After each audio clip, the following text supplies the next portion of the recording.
My son and his wealthy wife left their 6-year-old adopted daughter behind while they took their biological son on a $30,000 private yacht trip.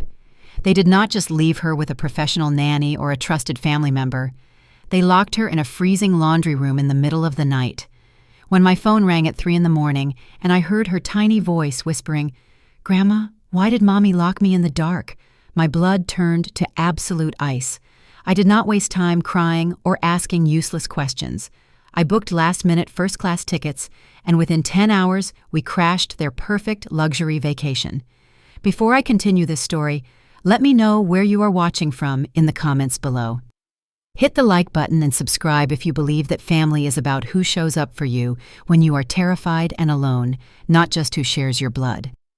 My name is Evelyn Dubois, but everyone calls me Evie.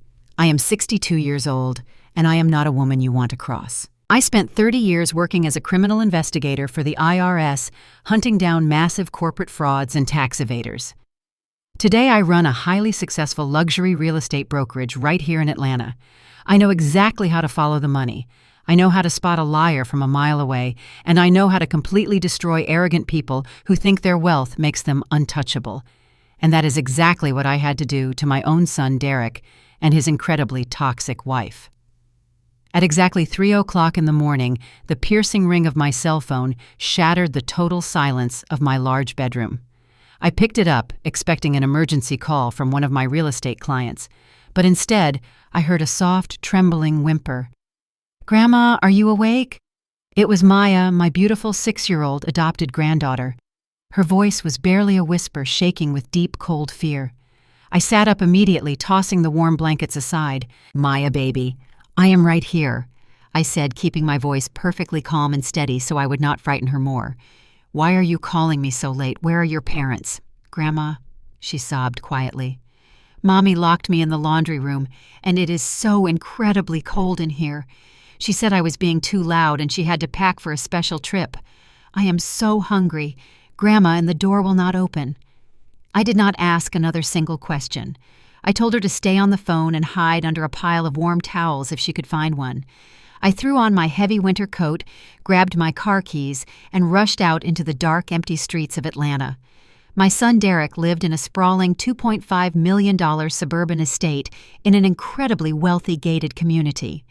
It was a massive, beautiful house, but it was completely devoid of any real warmth or genuine love. I drove my car through the slick, wet streets, gripping the steering wheel so tightly that my knuckles turned pale white. Derek was 34 years old, but he had always been a weak man, easily influenced by shiny things and loud, arrogant people. 3 years ago, he married Ashley Wentworth. Ashley was a wealthy white social media influencer who came from a family of incredibly arrogant old money snobs. She built her entire online brand around being a progressive charity savior. She convinced Derek to adopt Maya, a beautiful little black girl, completely for the diversity clout it brought to her nonprofit organization image. For the first year, Maya was plastered all over Ashley's social media pages, receiving thousands of likes and endless praise from her country club friends. But the exact moment Ashley gave birth to their biological son Hudson, sweet little Maya became entirely invisible. She went from being a cherished daughter to a convenient prop and eventually to a massive, unwanted burden. Ashley constantly complained that Maya was too difficult and demanded too much precious energy. I pulled up to the massive iron gates of their exclusive neighborhood. The sleepy security guard recognized my face and immediately opened the heavy gate without asking any questions. I sped up the long, winding driveway and slammed my car into park right on the perfectly manicured front lawn, ignoring the expensive landscaping completely. The massive house was completely dark except for a faint glowing light coming from the downstairs living room window. I marched up to the heavy mahogany front door and used the emergency keypad code Derek had foolishly given me years ago. The heavy door clicked open and a foul smell instantly hit my nose. It was the heavy, distinct smell of cheap weed and stale beer. I stepped into the grand foyer, my heart pounding with pure protective rage. The contrast between the pristine, wealthy exterior of the house and the disgusting negligence inside was absolutely sickening. I walked briskly into the massive living room. The large television was still glowing silently, playing some random music video. Passed out on the expensive white linen sofa was a teenage boy who could not have been older than 18. He was wearing an oversized hoodie and had bright white wireless earbuds shoved deep into his ears. Empty cans of hard seltzer were scattered across the glass coffee table alongside a small glass pipe. This was the highly responsible babysitter my son and his wealthy wife had hired to watch a traumatized 6-year-old child. The boy was completely unconscious, dead to the world. I did not bother waking him up. He was a fool, but he was not the mastermind behind this horrific abuse. I turned on my heel and marched straight toward the back hallway where the laundry room was located. The house was freezing cold. Ashley always kept the air conditioning blasting to protect her expensive artwork and pristine furniture, but tonight it felt like a literal icebox. I reached the heavy wooden door of the laundry room and grabbed the brass handle. It was locked tightly from the outside. A wave of pure, sickening anger washed over me. I stepped back and delivered a sharp, heavy kick right below the door handle. The cheap interior locking mechanism snapped loudly, and the door swung wide open. I flipped the bright overhead light switch. Maya was huddled in the very back corner of the small room, squeezed tightly between the massive washing machine and a tall plastic laundry hamper. She was wearing a thin, faded cotton nightgown that offered absolutely no protection against the freezing air. Her tiny arms were wrapped securely around her knees, and her beautiful brown face was completely streaked with dried tears. When she saw me standing in the doorway, she let out a broken little gasp and scrambled across the cold tile floor, throwing her small, trembling body directly into my arms. I knelt down and held her tightly against my chest, feeling her tiny heart racing like a terrified bird. "I have got you, baby girl," I whispered softly, kissing her cold forehead. "Grandma is right here. Nobody will ever lock you in the dark again." She buried her face into my warm coat, sobbing quietly into the thick fabric. "Mommy said I ruined the packing." Maya whispered, her voice hoarse from crying so long. "She pushed me in here and said the babysitter would let me out in the morning, but he never came. Grandma and I was so scared." I took a deep breath, forcing myself to remain completely calm for her sake. I picked her up and carried her out of that freezing room, completely ignoring the sleeping teenager on the couch as we passed the living room. We walked upstairs to her small bedroom, which was located as far away from the master suite as physically possible. I grabbed her pink suitcase and began throwing her favorite clothes and stuffed animals inside. I was taking her back to my house, and I was absolutely never letting Derek or Ashley near her ever again. But my trained investigator mind needed to know exactly where those monsters had gone. I carried Maya and her suitcase down to the pristine, massive kitchen. Ashley was notoriously careless with her paperwork, always treating the world like her own personal maid service. Right in the exact center of the marble kitchen island was a glossy printed folder. I opened it, and my eyes quickly scanned the thick, expensive paper. It was a detailed luxury concierge itinerary. The header proudly read, "Wentworth Family Vacation." I read the details, and my blood began to physically boil in my veins. They had booked a private car service to the airport and first-class flights down to Miami. But the absolute crown jewel of their little secret getaway was a 7-day private charter on a 100-foot luxury yacht named the Ocean Pearl. I looked at the billing summary at the bottom of the glossy page. The total cost was exactly $30,000 paid in full. They had locked a sweet 6-year-old black child in a freezing laundry room with no food and left her with a high teenager just so they could spend $30,000 drinking champagne on the ocean with their biological son. I folded the itinerary and slid it right into my coat pocket. My 30 years at the IRS had taught me exactly how to follow the money, and something about this massive payment smelled incredibly foul. Derek and Ashley lived a wealthy lifestyle, but $30,000 in sudden liquid cash was highly unusual for their current financial situation. I pulled out my cell phone and opened my airline application. I looked down at Maya, who was holding my hand tightly, staring up at me with wide, terrified eyes. "Are we going to your house, Grandma?" she asked softly, her voice still shaking. I knelt down and gave her a warm, confident smile, smoothing down her hair. "No, sweetie," I replied. "We are going to the airport. We are going straight to Miami, and we are crashing a very expensive yacht." Within 10 minutes, I had booked 2 first-class tickets for the 6 in the morning flight. Derek and Ashley thought they could throw this child away like garbage and sail off into the sunset. They forgot exactly who they were dealing with. The thick, humid air of Miami, Florida hit my face the exact second we stepped out of the air-conditioned car at the Biscayne Bay Marina. I did not care about the beautiful, bright sunshine or the gentle ocean breeze. My focus was entirely locked on the massive multi-million-dollar boats lined up along the pristine wooden docks. I looked down at sweet little Maya, who was gripping my hand so incredibly tightly that her tiny knuckles were pale. She was wearing her small denim jacket, holding her pink suitcase, and looking around with wide, terrified eyes. I gave her hand a firm, reassuring squeeze. We walked purposefully toward the grand entrance gate of the highly exclusive private marina. A tall, broad-shouldered security guard, wearing a crisp white uniform, stepped directly into our path. He held up his hand, looking down at me, and then looking at the young black child standing quietly by my side. His eyes narrowed instantly, judging us, and deciding we absolutely did not belong in his world of elite billionaires. "Excuse me, ma'am. This is a highly secured private marina," he stated, his voice dripping with heavy condescension. "Only registered guests and charter members are permitted beyond these gates." I did not raise my voice or show a single ounce of intimidation. I simply reached into the inner pocket of my coat and pulled out my heavy leather wallet. I flipped it open completely, bypassing my standard identification and revealing my retired federal badge from the Internal Revenue Service Criminal Investigation Division. I held the heavy gold shield right in front of his arrogant face. "I am not here to join your boat club," I said, my voice dangerously calm. "I am conducting an official inquiry, and you are obstructing a federal agent. Now you can either open that heavy glass gate right now, or I will have you arrested for interfering with a federal matter." The guard swallowed hard, all the arrogance completely draining from his face. He quickly pressed the button, and the gate slid open perfectly wide for us today. We walked down the long, perfectly polished docks, completely ignoring the curious stares of the wealthy tourists passing by us.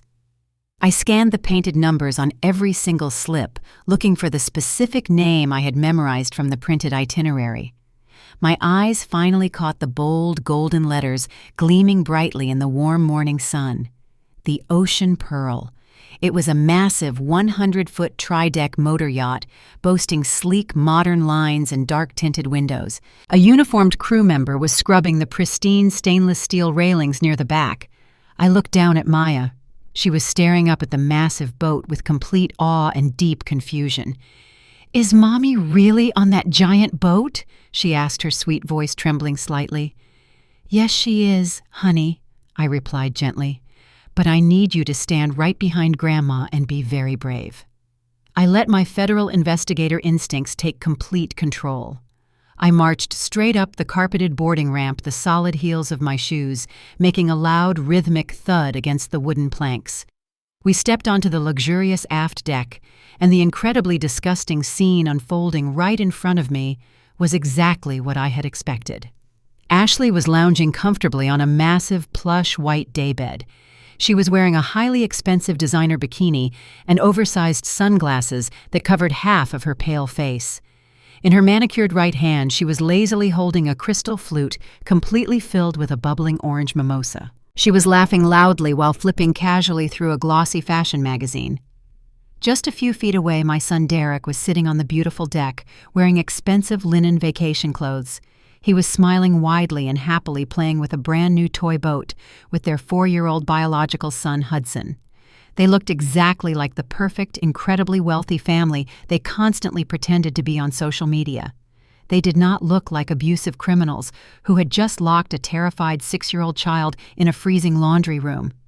I stopped walking and simply stood there, letting my heavy presence entirely dominate the space.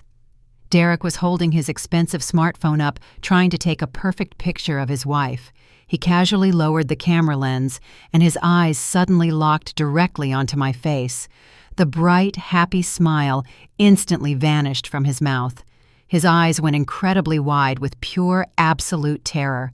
The expensive cell phone completely slipped from his shaking fingers and crashed loudly onto the hard teakwood deck, bouncing twice before sliding under the daybed. Ashley heard the sharp, loud noise and stopped laughing. She slowly lowered her glossy magazine and pushed her oversized designer sunglasses up into her blonde hair. She turned her head lazily, expecting to scold a clumsy crew member, but instead she saw me standing there, holding the hand of the beautiful black daughter she had callously thrown away just hours ago. For a long, agonizing moment, nobody moved a single muscle on that expensive yacht. The only sound was the gentle splashing of the ocean water against the fiberglass hull and the soft, rhythmic humming of the massive boat engines. I could literally see the color completely draining from my son's face until he looked like a sickening, pale ghost. Derek scrambled awkwardly to his feet, wiping his sweaty palms aggressively against his linen vacation shorts. He opened his mouth to speak, but he could not force a single word out of his cowardly throat. He just stood there, completely paralyzed by the overwhelming weight of his own massive guilt. Ashley, on the other hand, did not look guilty at all. She looked incredibly annoyed that her perfect, relaxing morning had been suddenly interrupted. I did not scream at them. I did not raise my voice or throw a wild emotional tantrum. I have interrogated ruthless cartel money launderers and heavily armed mob bosses. These two pathetic, entitled brats were absolutely nothing to me. I simply took a slow, incredibly deliberate step forward, closing the physical distance between us. I swept my cold, calculating gaze across the luxurious spread of catered breakfast food, the endless bottles of imported champagne, and the incredibly plush custom furniture. I let my eyes slowly take in every single piece of undeniable evidence of their massive, sickening extravagance. Finally, I stopped my gaze directly on Ashley. She was trying desperately to maintain her arrogant composure, but her perfectly manicured fingers were trembling slightly against her crystal glass. "Nice boat," I said, my voice dropping to a low, steady rumble that carried perfectly across the quiet ocean breeze. I tilted my head slightly, keeping my face entirely devoid of any warm emotion. I looked from the massive upper observation deck down to the spacious lounging area before locking my eyes permanently onto hers. It really is a beautiful vessel. I paused, letting the heavy, uncomfortable silence completely suffocate them both. Funny how there was not enough room on a massive 100-foot yacht for your daughter. The cold, sharp reality of my words seemed to finally break the invisible spell, holding Ashley completely frozen in her luxurious chair. The initial wave of surprise completely washed away, and it was instantly replaced by a highly defensive, blinding rage. She was completely unremorseful. She did not express a single ounce of shame or guilt for abandoning her child to freeze in a dark room. Instead, she was absolutely furious that a black woman had the total audacity to step onto her expensive rented property and hold her accountable. Ashley aggressively slammed her crystal champagne flute down onto the small glass side table, completely shattering the delicate stem. The bubbling orange liquid spilled everywhere, pooling onto the expensive, pristine cushions, but she did not even notice. She stood up abruptly, kicking her designer sandals off and crossing her thin arms tightly across her chest. Her face turned a very bright, angry shade of crimson red. "How dare you track us down like a common stalker?" she hissed, her voice shrill and echoing loudly across the water. "You have absolutely no right to be here, Evelyn. You are completely ruining our private family time. Maya is an incredibly difficult and deeply exhausting child, and I needed a break. I deserve a break to focus on my real son without her constantly demanding attention." I could feel little Maya flinch and press her small body tighter against my leg upon hearing those deeply cruel words. Ashley did not care who she hurt. She turned her back on me and looked wildly up toward the elevated bridge of the massive yacht. She snapped her manicured fingers aggressively into the thick, salty air. "Captain!" she screamed at the absolute top of her lungs, her voice completely hysterical and unhinged. "Captain, get down here right now. Call the front marina security and call the Miami police immediately. We have a crazy black woman trespassing on my boat. She broke onto my private charter, and she is actively threatening my family. I want her completely arrested and forcefully removed from this entire marina right now." The shrill sound of approaching sirens pierced the calm morning air of the marina. Soon, 2 Miami police officers rushed down the wooden dock, their heavy boots pounding against the planks. The moment Ashley saw the dark blue uniform stepping onto the boarding ramp, her entire demeanor shifted. The angry, entitled monster vanished completely and was instantly replaced by a fragile, trembling victim. She let out a dramatic gasp and ran toward the officers. She forced massive tears to well up in her eyes and spill over her pale cheeks. "Officer, thank God you are here," she cried, her voice cracking perfectly with manufactured distress. "This woman just forced her way onto our private chartered yacht, and she is actively threatening my family." She pointed a shaking finger directly at me. "She broke through the secure gates, and now she is trying to kidnap my daughter. Please, you have to get her away from us right now. I am terrified for my little boy." She pulled Hudson close to her side, burying her face in his blonde hair. The officers immediately tensed up. They rested their hands cautiously on their utility belts and turned their full attention to me. One of them stepped forward, his posture rigid and commanding. "Mom, I need you to step away from the child immediately," he ordered, his voice sharp and authoritative. I did not panic at all. I have lived my entire life as a black woman in America, and I spent 3 decades working in federal law enforcement. I know exactly how incredibly dangerous a crying, wealthy white woman can be when she wants to play the victim. I kept my hands completely visible and my voice incredibly calm. "I am not a stranger, officer," I stated respectfully but firmly. "I am the grandmother of the little girl standing right next to me." The officers paused, looking confused by my absolute lack of panic. They peered around my leg and saw little Maya. She was still clutching her pink suitcase, her tiny body trembling. The taller officer looked back at Ashley. "Is this woman related to you?" he asked, seeking clarification. Ashley sniffled loudly, wiping her fake tears. "She is my mother-in-law, but she is deeply unstable," she lied smoothly. "She has absolutely no legal right to be here. We just want her gone." The officers turned back to me, their expressions hardening. "I need to see some official identification," the second officer said, stepping closer. "And I need you off this vessel right now." I did not move an inch. Instead, I reached into the inner breast pocket of my heavy winter coat. The officers tensed, but I moved with extreme caution, pulling out a thick manila envelope and my official leather credentials wallet. I flipped the wallet open to display my retired federal badge and handed the envelope to the taller officer. "I am not stepping off this boat until you thoroughly read those legal documents," I said, keeping my voice perfectly steady. "I am a retired criminal investigator for the Internal Revenue Service. What you are holding is a court-certified emergency guardianship order. It clearly gives me full temporary physical and legal custody of Maya Dubois, and it is a very good thing I have it, because just 12 hours ago, these 2 supposedly loving parents locked that innocent 6-year-old child in a freezing dark laundry room in their massive house in Atlanta.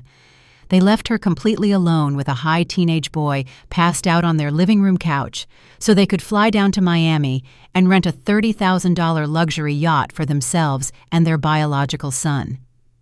The officer stopped reading the papers and looked up in absolute shock. The taller officer looked directly at Ashley, who had suddenly stopped her fake crying.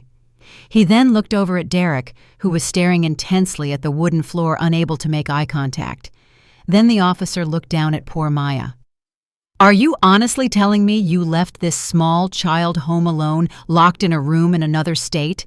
the officer asked, his voice dropping to a low, disgusted tone. Ashley opened her mouth to speak, but Derek stepped forward, holding his hands up defensively.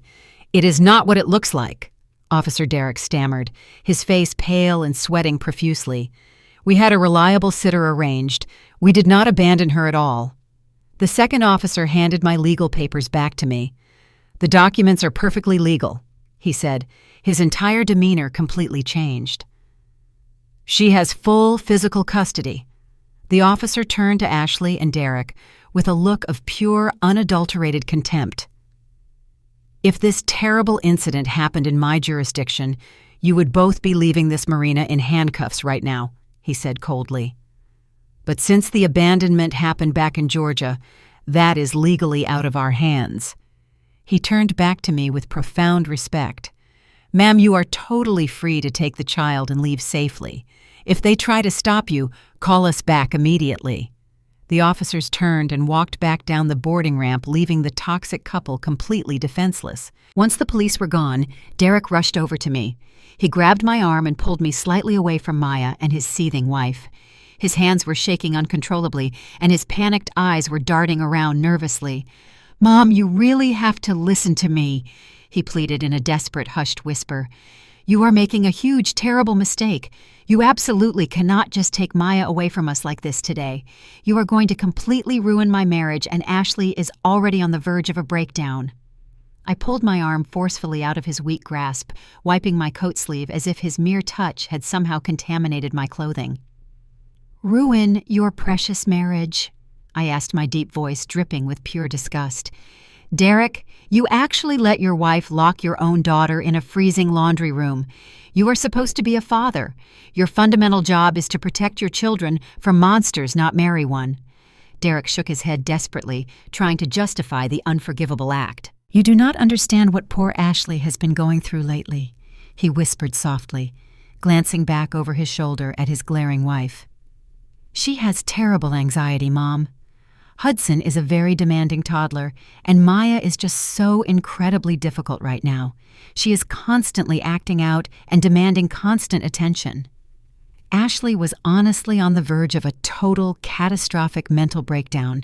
We just needed a break from Maya just for a few short days so we could finally reconnect as a real family. I stared at my pathetic son, feeling a deep physical sickness settle deep in my stomach. "A break?" I repeated slowly. She needed a break from a 6-year-old child. So her brilliant maternal solution was to lock the child away like a piece of broken luggage and fly down to Miami on a chartered private yacht. And you actually let her do it. You stood by and cowardly watched her abuse your daughter because you are far too weak to ever stand up to your entitled, selfish wife. Derek kept talking as he continued to make excuses for his terrible wife. But I stopped listening to him entirely. My eyes had drifted past his shoulder and were now scanning the luxurious yacht. The federal criminal investigator inside me never sleeps. My brain was trained over 3 decades to constantly look for hidden patterns, to strictly follow the money, and to spot things that did not belong in the financial picture. I carefully looked at the expensive spread of catered food. I looked at the champagne flutes and the bottles resting in the silver ice buckets. The ornate label on the expensive bottles immediately caught my focused attention. Then my trained eyes steadily moved to the crew members' white uniforms. They all had a small, distinct, intricate logo embroidered on the left chest.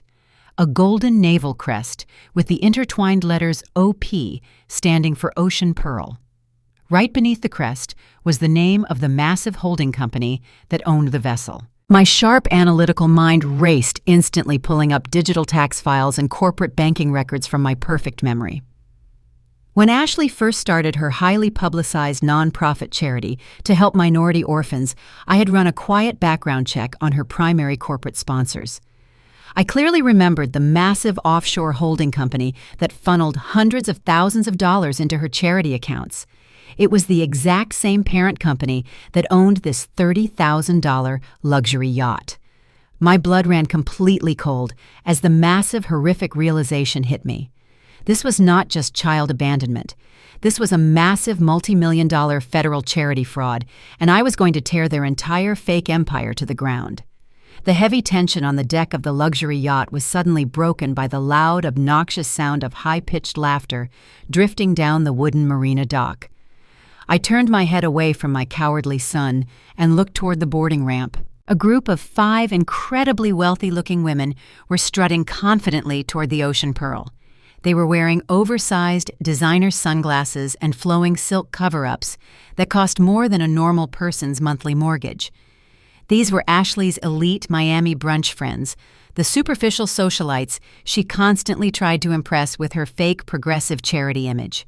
As they walked up the ramp carrying expensive bottles of imported wine, the atmosphere on the deck instantly shifted. Derek looked like he wanted to jump completely overboard and swim all the way back to Atlanta to hide from the shame. But Ashley did exactly what highly manipulative narcissists always do when they are backed into a corner. She completely flipped a psychological switch. The angry red flush on her pale face vanished instantly, and she plastered on a wide, blindingly fake smile. "Oh my goodness, you guys actually made it," she squealed, her voice pitching up an entire octave to sound perfectly delighted and carefree. The women stepped onto the pristine teakwood deck air, kissing Ashley on both cheeks and loudly complimenting the massive, beautiful yacht. I stood perfectly still near the stern, keeping little Maya safely tucked right behind my leg. I watched this pathetic theatrical performance unfold with absolute pure disgust. These oblivious women had absolutely no idea that just 10 minutes ago, their perfect progressive friend was screaming at police officers and trying to have her own mother-in-law arrested. Suddenly, a tall brunette woman pulled out her expensive smartphone. "We absolutely need a picture for social media," she announced loudly to the group. "A beautiful ocean day with the most perfect blended family. Come on, Ashley, gather everyone together right now." Ashley panicked for a split second. Her eyes darted nervously toward me and then darted down to Maya. She knew she had just been caught committing a massive, unforgivable crime, but protecting her fake social image was the only thing she actually cared about. She walked briskly over to where I was standing and aggressively grabbed Maya's small wrist, yanking the terrified child away from me.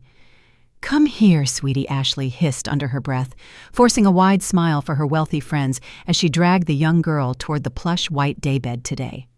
Ashley forced Maya to sit on the white daybed. She wrapped her thin arm aggressively around Maya's shoulders, holding her like a captive. Maya looked completely miserable, her hands trembling in her lap as she stared at the teakwood floor. She knew she was only a prop for these strangers. Ashley pulled out her expensive smartphone, holding it high to capture the perfect angle of the yacht, the ocean, and her supposedly happy family. "Smile," Maya Ashley commanded, her voice tight and threatening underneath the fake tone. "Look at the camera and smile right now or else." That specific threat was the absolute breaking point for me.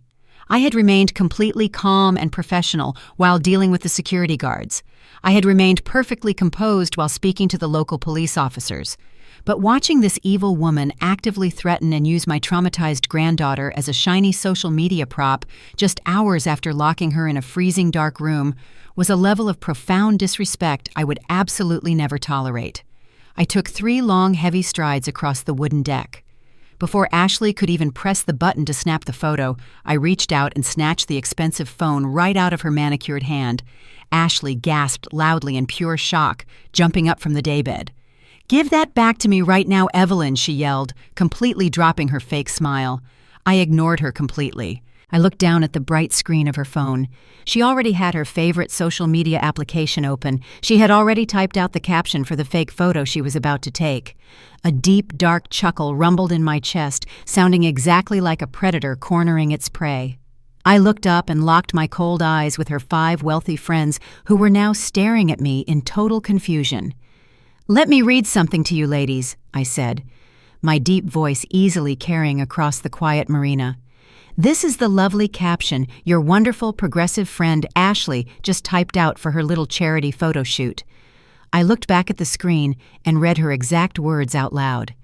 "Blessed ocean day with my 2 beautiful angels. Feeling so incredibly lucky today." I lowered the phone and looked directly at Ashley. She was completely frozen, her face turning a sickly pale gray.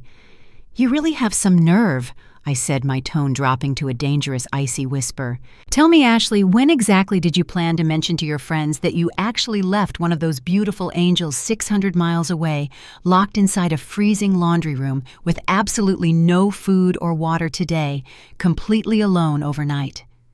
The absolute silence that followed my loud revelation was completely deafening.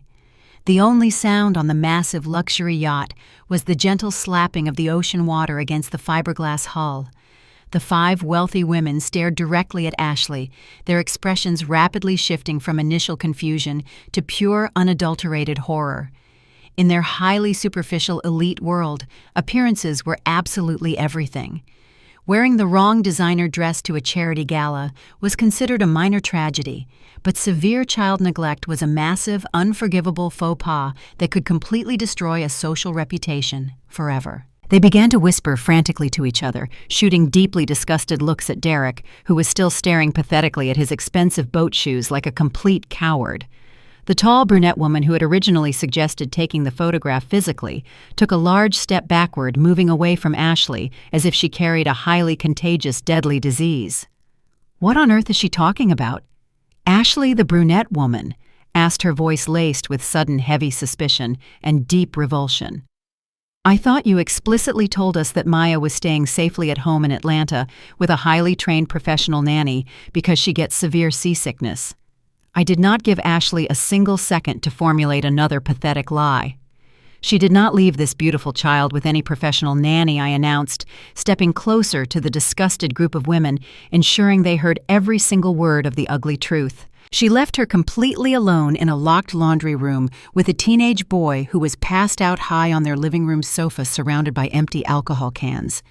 She left her to freeze in the dark so she could fly down here and drink expensive imported champagne with you ladies. If I had not broken the door down, this little girl would still be sitting there terrified." Ashley was completely mortified, her chest heaving as she struggled to breathe. Her perfect social standing, her carefully crafted image as the wealthy progressive savior was completely crumbling to absolute dust right in front of her terrified eyes now. One of the wealthy brunch friends actually picked up her designer handbag and muttered something very quietly about needing to call her husband before hurriedly walking off the luxury yacht. The other 4 women looked exactly like they were desperately trying to find an excuse to quickly follow her. I handed the stolen phone directly to one of the nearby crew members. "I am keeping my granddaughter," I declared, my voice ringing with total finality. "And I am going to make absolutely sure the family court sees exactly what kind of monster you really are." I turned around and walked back over to Maya. She was standing quietly by her suitcase. I reached down and gently took her small hand in mine. We started walking toward the boarding ramp, ready to leave that miserable yacht completely behind us forever. But just as we reached the very end of the wooden deck, the loud sound of heavy, arrogant footsteps echoed clearly on the wooden planks below. I stopped and looked down the ramp. 2 people were marching aggressively up the ramp, and my blood instantly boiled all over again. It was Preston and Victoria Wentworth, Ashley's incredibly wealthy parents. They were the absolute epitome of old money arrogance. Preston wore a crisp blue polo shirt and expensive boat shoes, while Victoria was heavily draped in expensive jewelry that clinked loudly with every single step she took. They stopped at the top of the ramp, completely blocking our exit path today. Preston glared fiercely at me, his face turning bright red with anger and absolute contempt. He pointed a thick finger right at my chest violently. "I told you letting that black charity case into our family would ruin everything." He spat, his voice dripping with pure racial hatred and entitlement. Preston Wentworth stood at the top of the boarding ramp with his chest puffed out like an arrogant rooster. His face was bright red with anger, and his eyes were locked onto me with pure hatred. He pointed a thick finger right at my chest and told me that letting a black charity case into their family would ruin absolutely everything. Victoria Wentworth stepped up right next to her husband. She was a thin, sharp-looking woman, dripping in expensive diamond jewelry and wearing a massive sun hat. She looked down her narrow nose at sweet little Maya with an expression of complete disgust. Victoria did not try to hide her deeply ingrained racism. She let out a loud, dramatic sigh and told Ashley that this was exactly why they had advised against the adoption. Victoria complained loudly that the child never fit into their aesthetic and was always causing unnecessary dramatic scenes. She then looked directly at Maya and made a deeply cruel comment about how unkempt and messy her hair looked. My blood boiled as Victoria stated that Maya clearly belonged in a different environment with people who could understand her specific needs. Victoria reached into her oversized beach bag and pulled out a slim leather checkbook. She clicked a gold pen and hastily scribbled across the paper right there on the wooden deck of the yacht. She tore the check from the booklet and held it out toward me with a sickeningly sweet, condescending smile. Victoria told me to be a reasonable woman. She said the check was for $15,000. She told me to take the money, take the girl back to Atlanta, and let their real family enjoy the rest of this expensive trip in absolute peace. She actually emphasized the words real family while gesturing toward her blonde daughter and her blonde biological grandson. They honestly believed that $15,000 was a perfectly acceptable price to purchase my silence and permanently banish my granddaughter from their pristine, wealthy lives. I looked at the small piece of paper fluttering in the warm ocean breeze. I did not raise my hand to take it. I did not even blink. I just stared at Victoria and her arrogant husband, feeling a deep sense of profound pity for how incredibly stupid they truly were. I kept my hands calmly folded inside the pockets of my heavy winter coat. I looked directly into Preston Wentworth's angry eyes, and I let out a low, dark chuckle. It was not a friendly sound. It was the intimidating sound of a retired federal investigator who knew exactly where all the bodies were buried. "Keep your worthless piece of paper, Victoria," I said, my voice smooth and razor-sharp, because frankly I highly doubt that $15,000 check will even clear your bank by tomorrow morning. Preston instantly bristled, his face turning a deeper shade of crimson red. He took a heavy step forward and demanded to know how dare I speak to his wife that way. He puffed his chest out again and proudly declared that he was a highly respected logistics magnate with more money in his basic checking account than I had earned in my entire life. I smiled coldly, looking him up and down with absolute pure disdain. "Are you sure about that, Preston?" I asked, tilting my head slightly. "Because I spent 30 years working for the Criminal Investigation Division of the Internal Revenue Service. My entire professional career was built on tracking hidden money, and I always notice when a supposed millionaire is secretly drowning in massive corporate debt." Preston suddenly went completely pale. The highly aggressive posture he was holding instantly collapsed, and his mouth opened, but he could not find a single word to say. I took a slow, deliberate step toward him, lowering my voice so only the people standing on the deck could hear the absolute devastating truth. "I know perfectly well that your massive commercial logistics company took a catastrophic hit last year," I stated coldly. "You completely lost your biggest international shipping contracts. You are currently drowning in over $8 million of private debt. You recently took out a massive second mortgage on your primary estate just to keep up appearances at your elite country club. That is exactly why you could not afford to pay for this little yacht trip yourself. You are completely broke, Preston. You are just a broke, arrogant old man wearing an expensive polo shirt, playing pretend on a rented boat that your daughter somehow paid for." Victoria gasped loudly, clutching her diamond necklace with trembling hands. She looked at her husband with wide, terrified eyes, waiting desperately for him to deny my claims. But Preston just stood there, staring at me in absolute, defeated silence. The illusion of their massive generational wealth was completely shattered right there on the sunny deck of the Ocean Pearl. The heavy silence was suddenly broken by my own son. Derek rushed forward and stood directly between me and his deeply humiliated in-laws. He looked at me with pure panic and anger in his eyes. "Mom, you really have to leave right now," Derek pleaded, his voice weak and pathetic. "You are embarrassing, Ashley, and you are ruining everything for us. Just take the $15,000 and take Maya back home to Atlanta. We will deal with all the legal paperwork when I get back next week."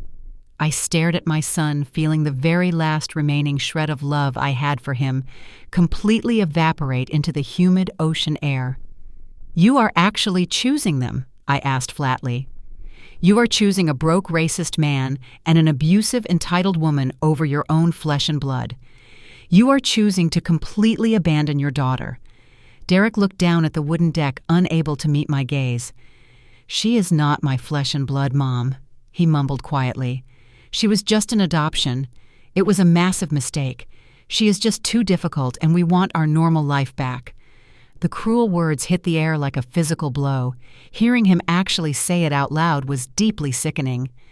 I felt a tight squeeze on my hand and looked down.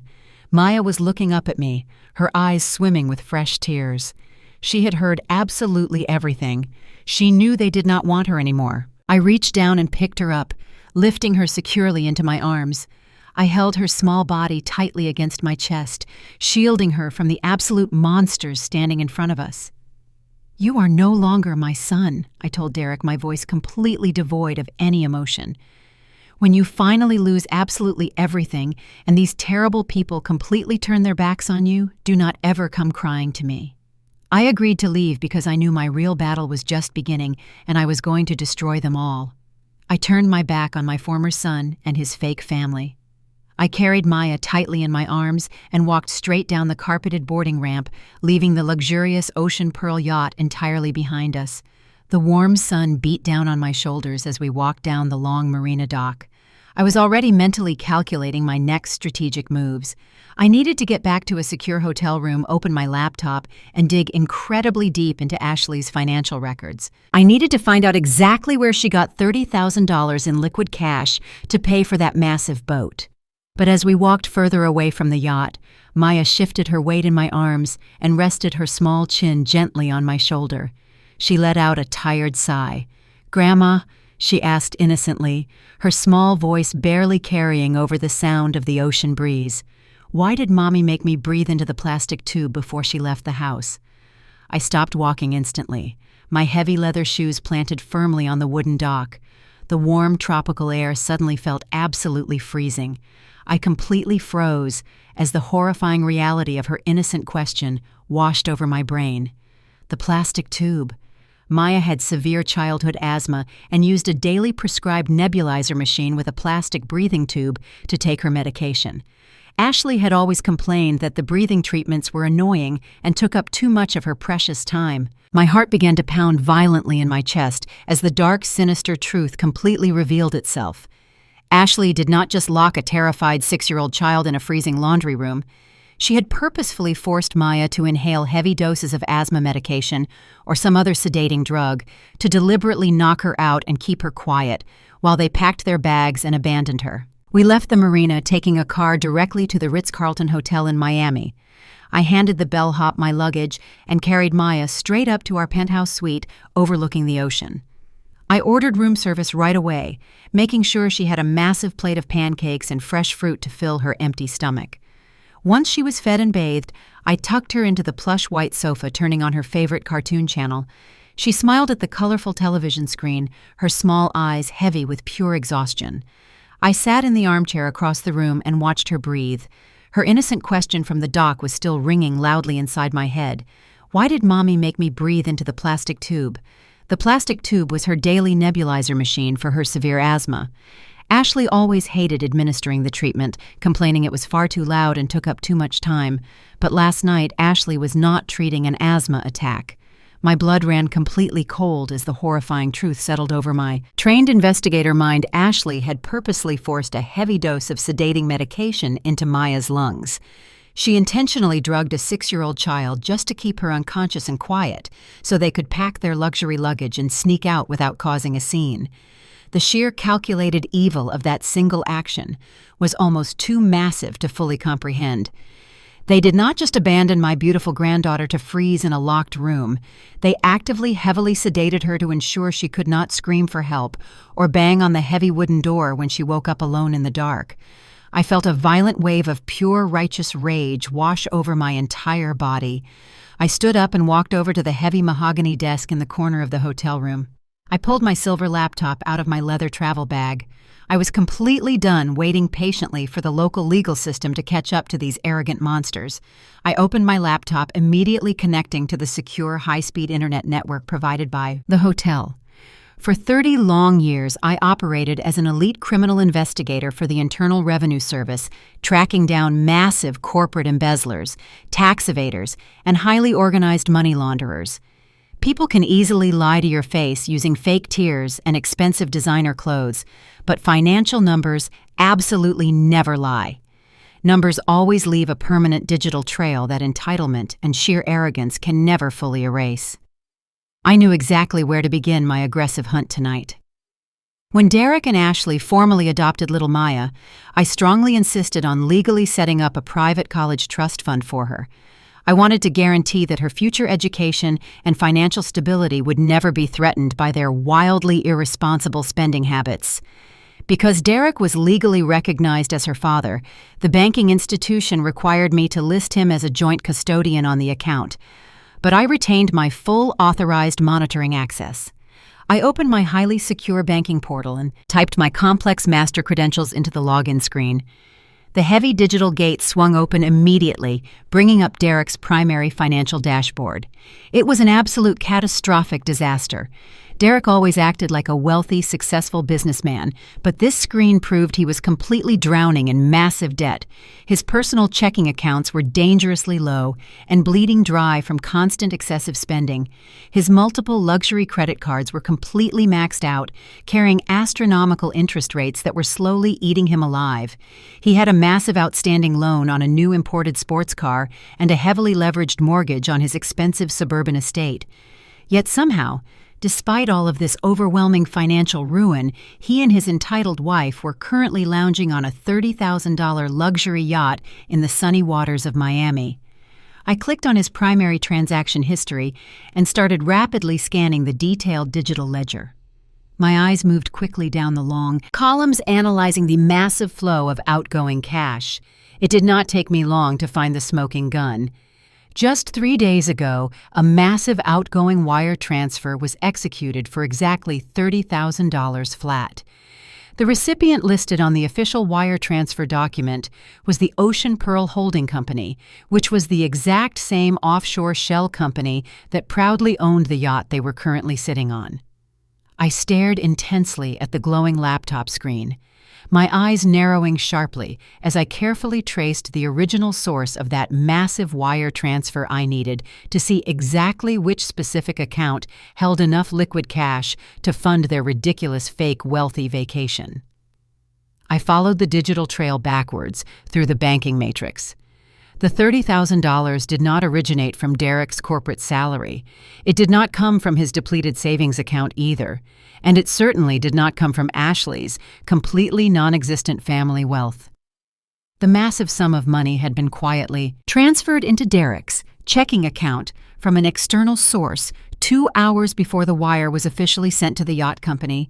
I clicked on the external routing number, and my heart instantly stopped beating. The routing number belonged to the exact boutique bank branch back in Atlanta where I had formally established Maya's private college trust. My hands began to physically shake as I furiously typed the secondary access codes to open the specific trust portal. I was a seasoned professional who had personally witnessed massive corporate executives steal millions of dollars. But looking at this glowing screen, I felt a level of pure, unadulterated disgust that I had never fully experienced in my entire career. Ashley and Derek did not just physically abandon their sweet adopted daughter in a freezing room. They were actively, maliciously robbing her entirely blind. The $30,000 yacht payment came directly from the educational trust fund I had personally built to pay for her future college tuition. But the horrific financial crimes absolutely did not stop there. As I dug even deeper into the linked hidden accounts, I discovered a secondary secret checking account registered entirely under Ashley's maiden name. I easily recognized the specific government routing numbers, making regular monthly deposits into that deeply hidden account. They were direct deposits from the Georgia State Adoption Subsidy Program. The state government provided a monthly financial stipend intended solely to help care for adopted children. Ashley was taking that specific state money and funneling it directly into her own private personal spending account. I pulled up the itemized monthly statements for that secret account. The absolute cruelty of it was entirely staggering. While Maya was wearing cheap, faded, oversized clothing purchased from thrift stores, Ashley was using the child's state subsidy money to buy expensive Prada handbags and luxury designer shoes. She was using this innocent, sweet black girl as a literal human paycheck to secretly fund her fake, luxurious lifestyle completely behind closed doors. I turned my absolute full attention back to the master ledger for Maya's private college trust fund. I was expecting to see a significant remaining balance after the $30,000 yacht payment was officially subtracted. What I saw instead made the breath completely leave my lungs. The final balance of the private education trust was displayed in bold red numbers right at the top of the digital screen. The number was 0. The trust was entirely empty. I frantically scrolled through the detailed transaction history for the past 2 full years. Month after month, there were massive withdrawals, systematically categorized as expensive educational tutoring and specialized medical therapies. But the massive sums of money were not going to any local schools or pediatric doctors. The money was being rapidly routed through a highly complex web of fraudulent shell accounts that Derek had clearly set up to deliberately hide the massive theft. They had systematically drained the entire account over the course of 24 months. Every single dollar I had carefully put away for Maya's bright future had been selfishly squandered. Over $200,000 was completely gone forever. I sat completely frozen in the quiet hotel chair, staring blindly at the glaring 0 on the screen. The total financial devastation was absolute. But as I continued scrolling down the linked records, trying to find where the rest of the stolen trust money went, I noticed something else. Something far worse than simple domestic embezzlement. I found a highly secured offshore business account listed under Ashley's name. The digital ledger showed massive recurring monthly deposits flowing into this specific account. Every single month, exactly $50,000 was quietly deposited from an external corporate source. I clicked on the origin of the massive recurring payments. The sender was listed as Colors of Hope. My stomach violently dropped. Colors of Hope was the exact name of Ashley's highly publicized nonprofit charity organization for minority orphans. She was actively embezzling millions of dollars from her own charity. I sat in the quiet hotel room, completely paralyzed by the massive, sickening realization that had just crashed into my brain. Colors of Hope was the highly publicized nonprofit charity organization that my arrogant daughter-in-law Ashley had founded exactly 3 years ago. The official mission statement of the charity was to raise significant financial support and provide essential resources for minority orphans waiting to be adopted into loving homes. It was the exact same organization she constantly paraded all over her social media accounts to prove to her wealthy elite friends how incredibly progressive and generous she was. But looking at the massive recurring transfers on my laptop screen, the entire dark truth finally clicked into place. Ashley did not adopt sweet little Maya because she wanted to give a traumatized child a loving home. She adopted my beautiful black granddaughter strictly to use her as the ultimate sympathetic poster child for her massive federal charity scam. For 3 entire years, Ashley had posted hundreds of heavily edited photographs and emotional videos of Maya telling the world how difficult it was to raise an adopted minority child, but claiming her deep maternal love made it all worthwhile. She aggressively leveraged Maya's innocent face to manipulate wealthy donors, corporate sponsors, and massive philanthropic foundations into writing incredibly large tax-deductible checks to Colors of Hope. People felt incredibly moved by Ashley's fake tears and her supposed profound sacrifice. They donated millions of dollars believing their money was going directly to help desperate orphans in need of immediate rescue. But the money was never actually going to any children at all. Ashley was systematically funneling all those massive tax-free charitable donations directly into her own private offshore business accounts. She was using a legally registered nonprofit organization as her own personal limitless piggy bank. Every single time she bought a brand new designer handbag, every single time she booked a luxury spa weekend, and every single time she chartered a $30,000 yacht, she was actively spending money that was legally intended to feed and clothe starving orphans. She had transformed my sweet, innocent granddaughter into a highly lucrative corporate mascot to entirely fund a fake, wealthy lifestyle that she and her broke husband Derek could never actually afford on their own. The sheer magnitude of this federal financial crime was absolutely staggering. She was stealing millions from the public and actively abusing the child who made her entirely wealthy. I felt a very deep, violent surge of pure protective rage completely flood my entire physical body. I knew right then that I was going to completely tear her entire world apart today and forever. Any normal person who uncovered a massive financial scam of this magnitude would simply pick up the phone and call the local Miami Police Department right away. But I was absolutely not a normal person. I was a highly trained former criminal investigator for the Internal Revenue Service, and I knew exactly how the American justice system operated when it came to wealthy white women who knew how to cry perfectly on command. If I called the local police, Ashley would immediately hire a team of highly expensive defense lawyers who would spin a completely fake narrative. They would claim severe accounting errors or blame a rogue financial manager.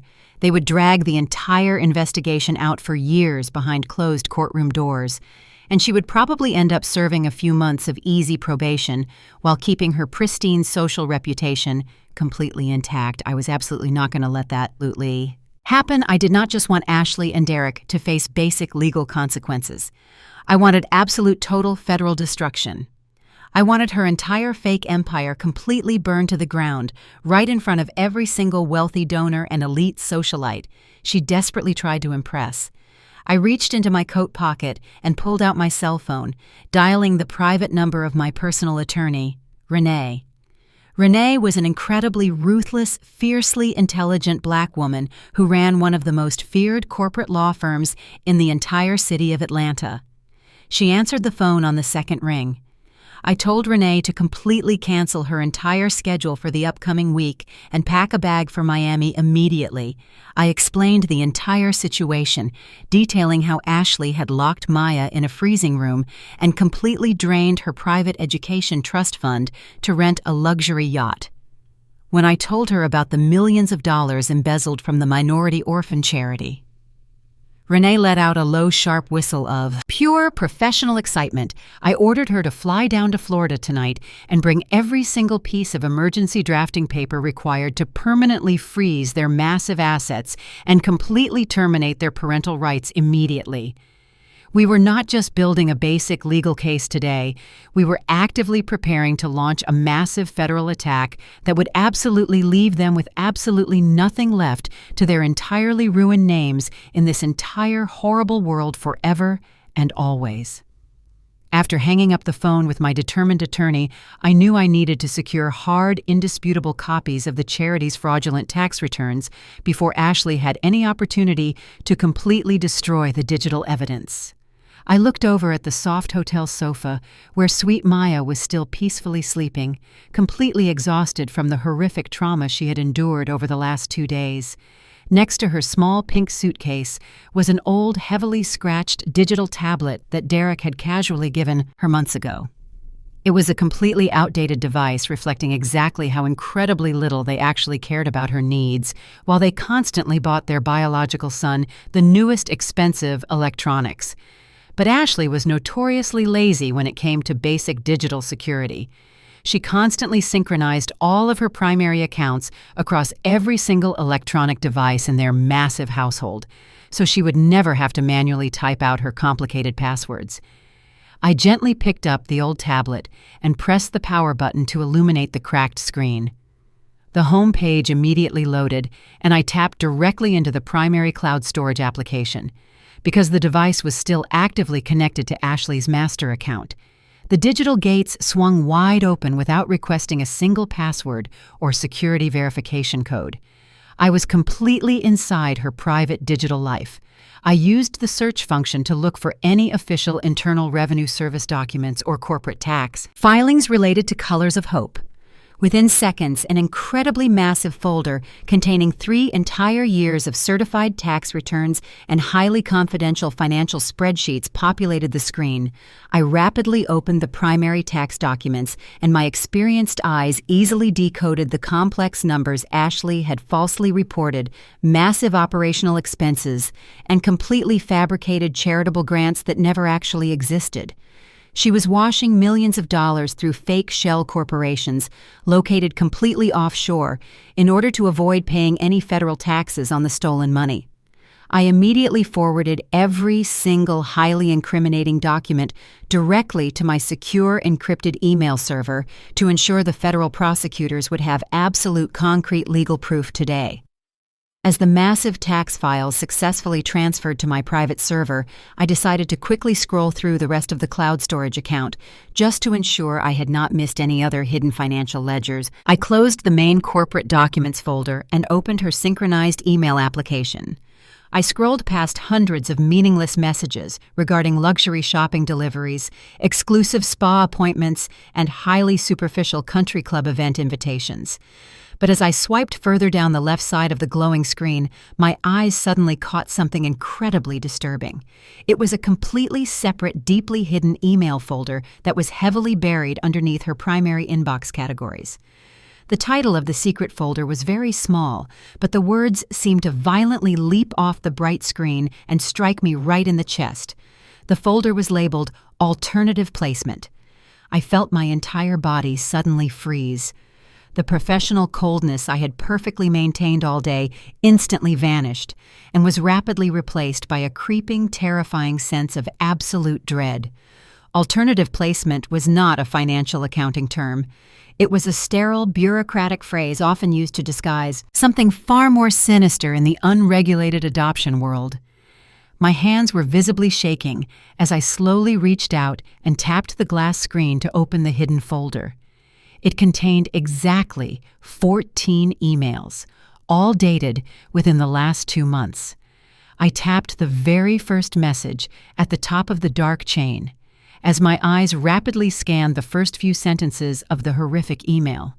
I completely stopped breathing. The massive charity fraud was absolutely nothing compared to the pure, concentrated evil I was reading right now.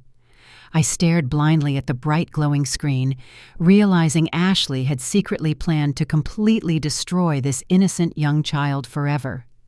The glowing light from the cracked tablet screen cast long, dark shadows across the quiet hotel room. I sat completely still on the edge of the plush armchair, my breathing shallow and uneven as I stared at the highly confidential emails in front of me.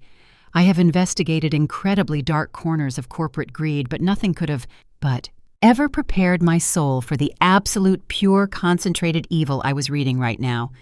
The emails were addressed to a woman named Brenda, who operated a private consultation service completely off the official government adoption records. The subject line was chillingly sterile, discussing a permanent custody transfer, as if they were returning a defective luxury handbag instead of a living, breathing human child. Ashley had typed the initial message just 3 weeks ago. I read her cruel words over and over again, feeling my stomach violently churn with absolute nausea. She explicitly wrote that the adoption was no longer a suitable fit for their current family dynamic. She complained that raising a minority child was becoming too exhausting and was negatively impacting her carefully curated social media presence. She actually called her own adopted daughter a disruptive presence that did not fit the brand anymore. I kept reading, my hands trembling so violently I almost dropped the fragile digital device.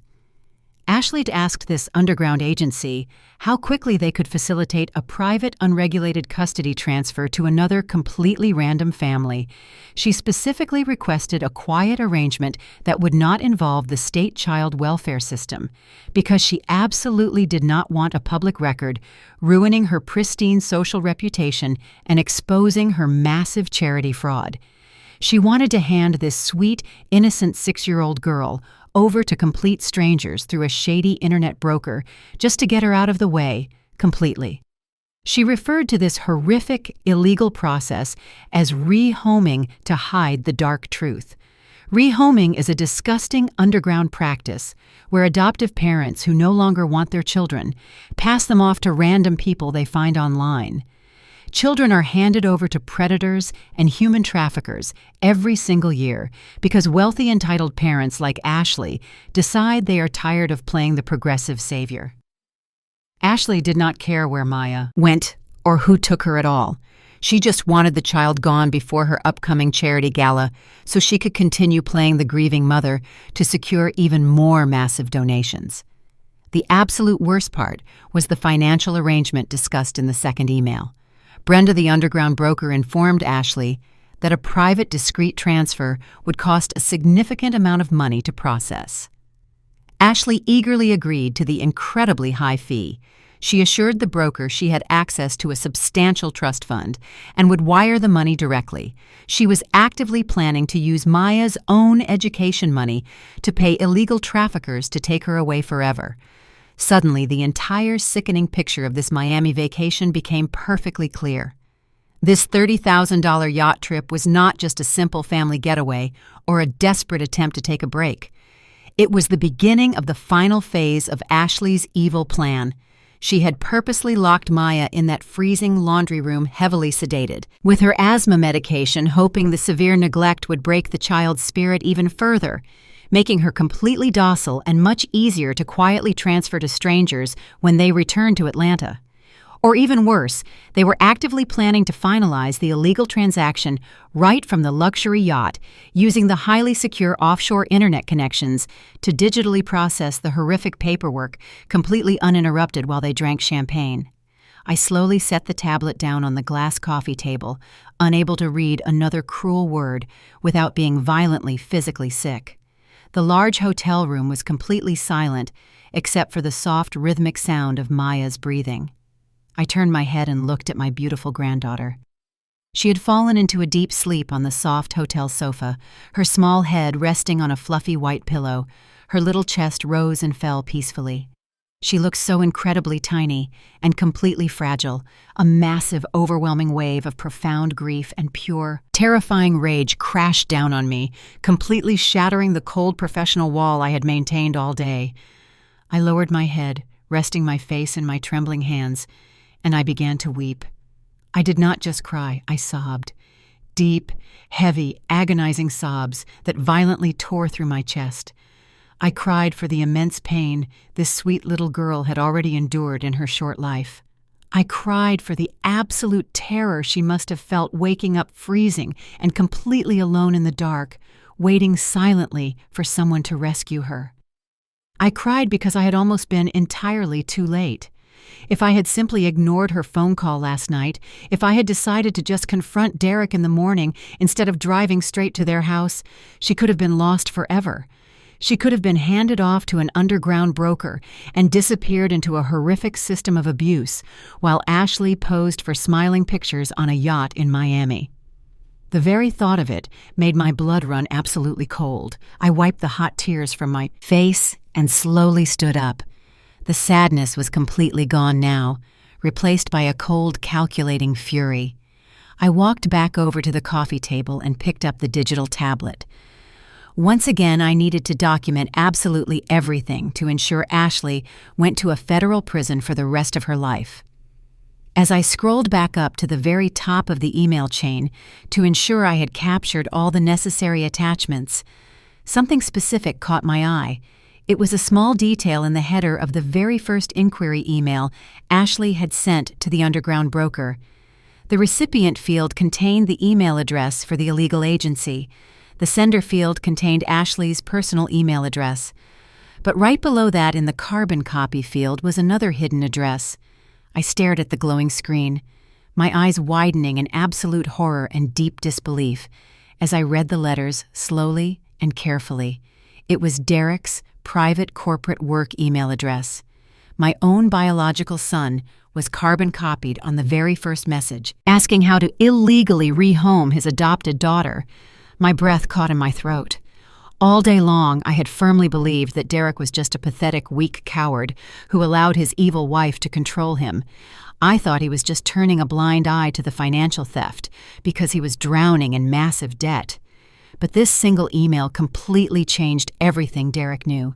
He knew right from the very beginning that Ashley was actively planning to give Maya away to complete strangers. He had received the email to his secure work account.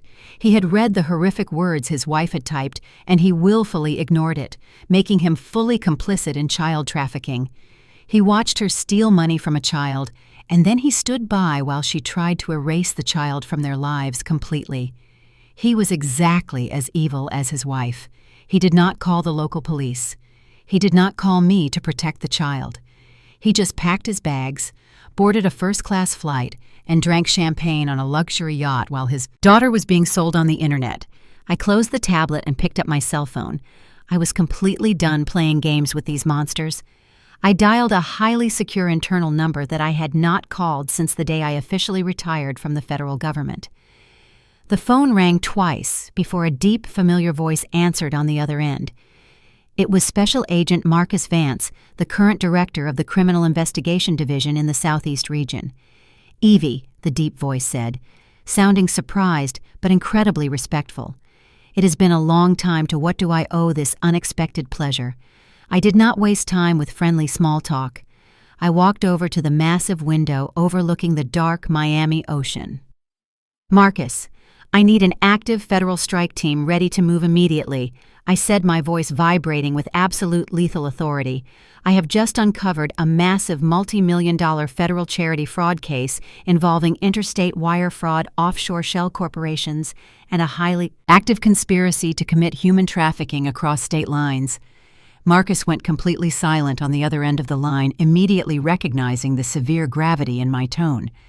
"Send me the encrypted files, Evie," he replied professionally. "Where are the primary targets right now?" I smiled, a very cold and terrifying smile. "I will send you everything tonight, Marcus," I said smoothly, "and you should tell your heavily armed agents to wear their very best suits, because our targets are hosting a massive, wealthy charity gala at the highly exclusive Biscayne Country Club tomorrow night, and we are going to crash the party." I sat in the quiet hotel suite, watching the sun slowly rise over the Miami Ocean. The heavy wooden door of my room finally knocked loudly at exactly 8 in the morning. I opened it to find my ruthless attorney, Renee, standing in the hallway, holding a massive black leather briefcase. She had taken the very first direct flight out of Atlanta, completely canceling her entire schedule, just as I had instructed her to do. Renee walked into the room radiating absolute power and cold professionalism. She took one look at my exhausted face and the sleeping child on the sofa, and she immediately knew we were preparing for absolute war.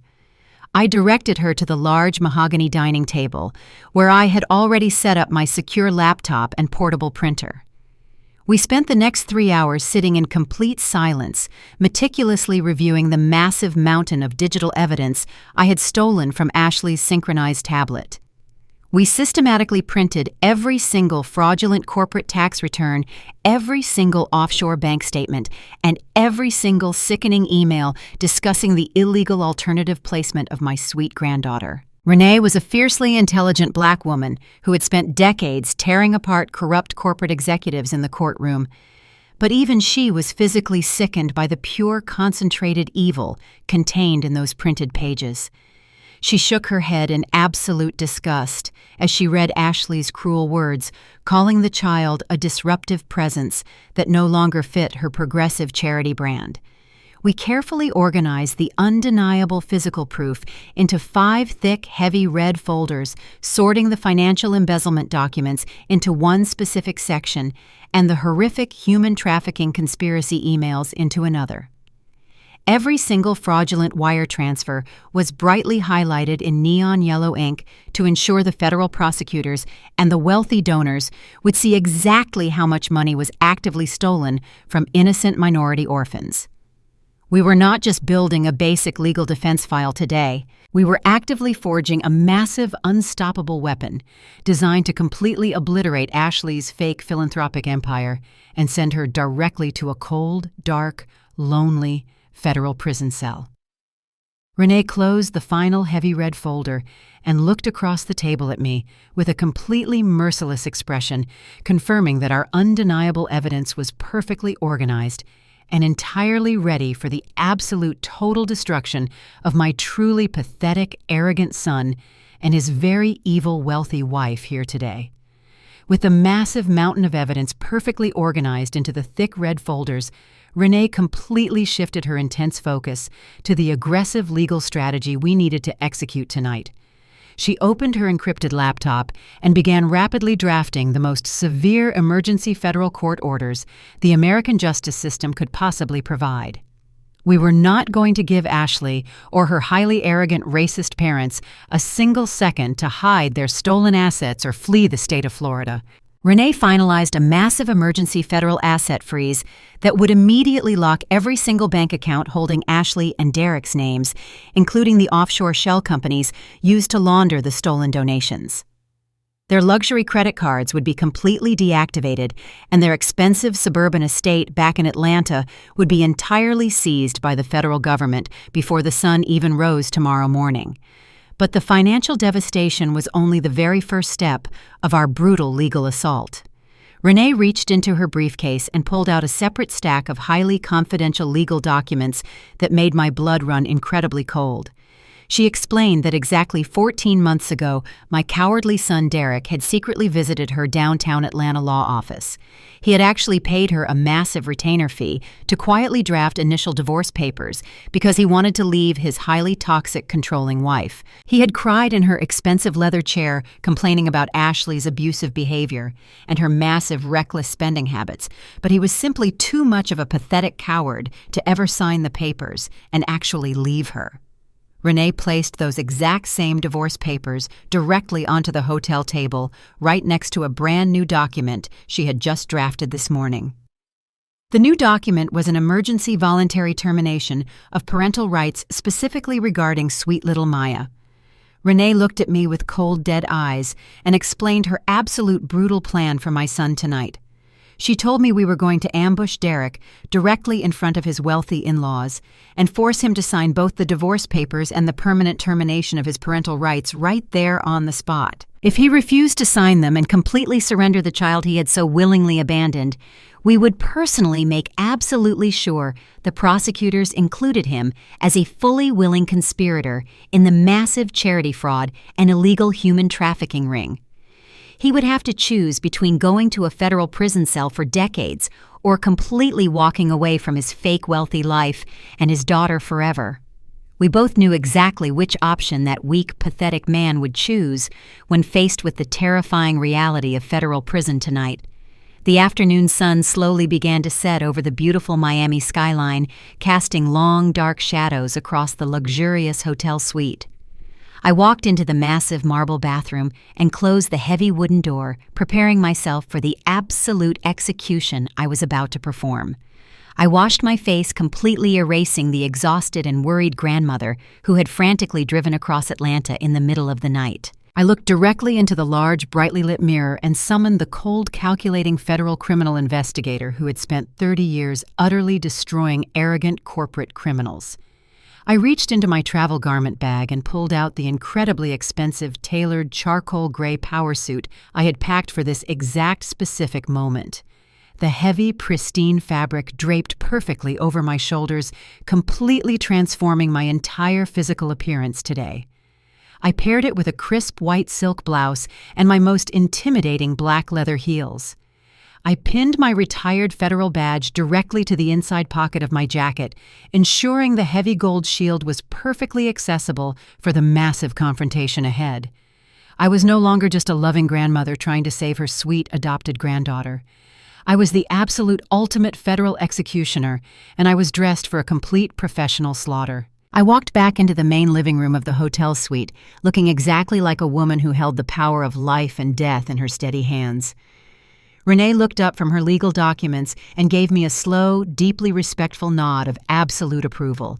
She was wearing a sharp crimson blazer and a completely merciless expression that perfectly matched my own dark energy. We gathered the thick, heavy red folders and the emergency court orders, sliding them securely into Renee's massive leather briefcase. I gently kissed sweet little Maya on her forehead, promising her that I would be back very soon to protect her, and left her safely in the care of a trusted private security guard I had hired specifically for the evening. It was finally time for us to go to absolute war tonight. We walked out of the luxury hotel and stepped directly into the back of a waiting private black car. The long drive through the wealthy streets of Miami was completely silent, as Renee and I mentally prepared for the massive public destruction we were about to unleash on the most arrogant people in this entire city. The black car slowly pulled up the long, winding driveway of the ultra-exclusive Biscayne Elite Country Club. The massive building was incredibly extravagant, completely surrounded by pristine golf courses and tall, beautiful palm trees. Tonight, Preston Wentworth was hosting a massive, incredibly wealthy charity gala inside the grand ballroom to celebrate his daughter's highly publicized nonprofit organization, Colors of Hope. The front entrance was absolutely packed with Miami elite socialites, billionaires, and fake progressive philanthropists wearing expensive designer gowns and tailored tuxedos. They were all completely eager to write massive tax-deductible checks to a fake charity organization, completely unaware that they were actively funding a highly illegal human trafficking ring and paying for luxury yacht vacations. These wealthy fools honestly believed they were saving innocent minority orphans, but they were actually just padding Ashley's secret offshore bank accounts. The arrogant valet took one look at my flawless power suit and Renee's highly confident posture and immediately opened the heavy glass doors for us without asking a single question about our exclusive membership status. We did not stop to check our coats or speak to anyone. We stepped into the grand marble lobby, our sharp heels clicking loudly and rhythmically against the polished floor, perfectly echoing like the terrifying sound of a ticking bomb about to explode. We walked slowly and deliberately toward the massive double doors of the main ballroom, ready to completely and entirely shatter their fake, pristine world forever. The grand ballroom of the Biscayne Elite Country Club was absolutely dripping with unearned wealth and overwhelming arrogance.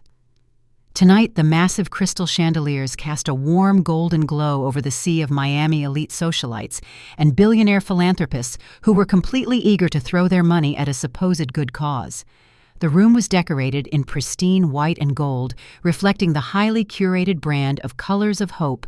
Waiters wearing crisp white tuxedo jackets silently navigated through the crowded tables, carrying silver trays loaded with expensive imported champagne and rare beluga caviar.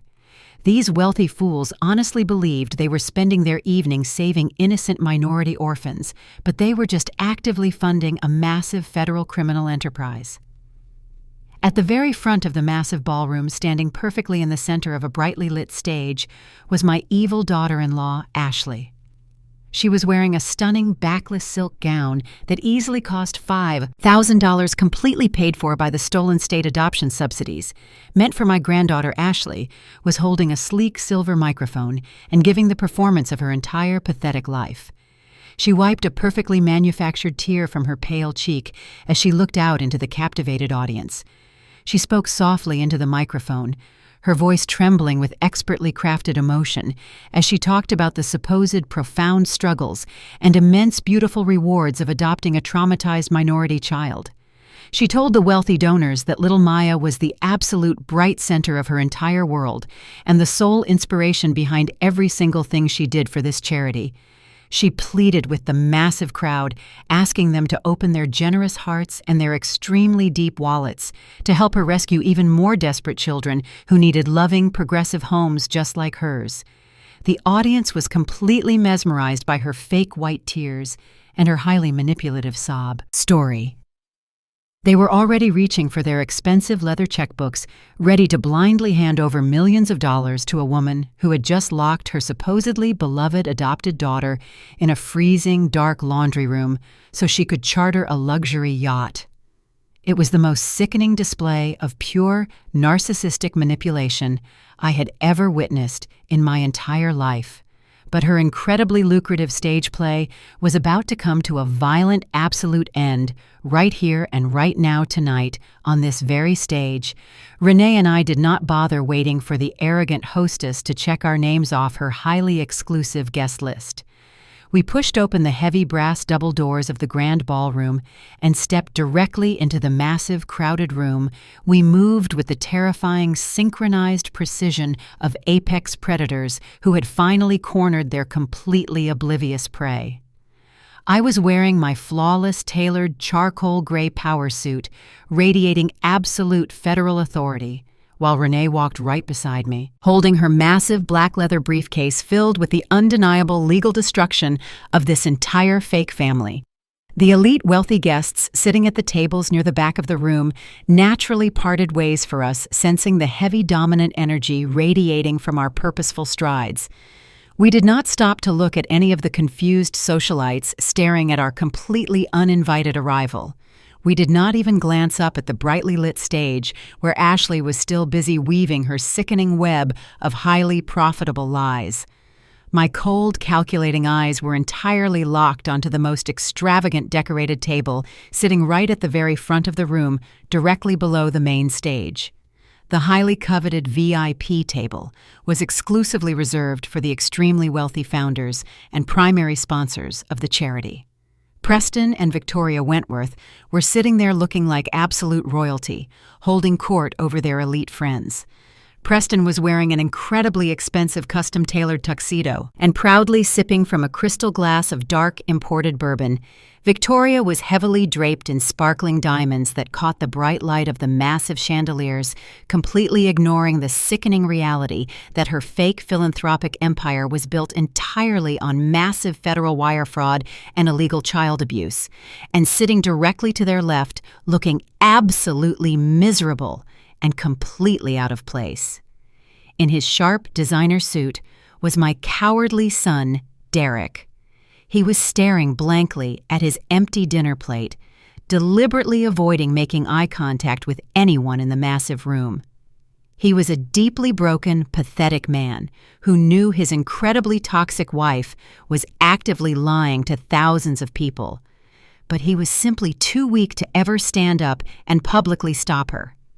Renee and I marched straight across the ballroom floor, completely ignoring the angry whispers of the event coordinators, frantically trying to intercept our path.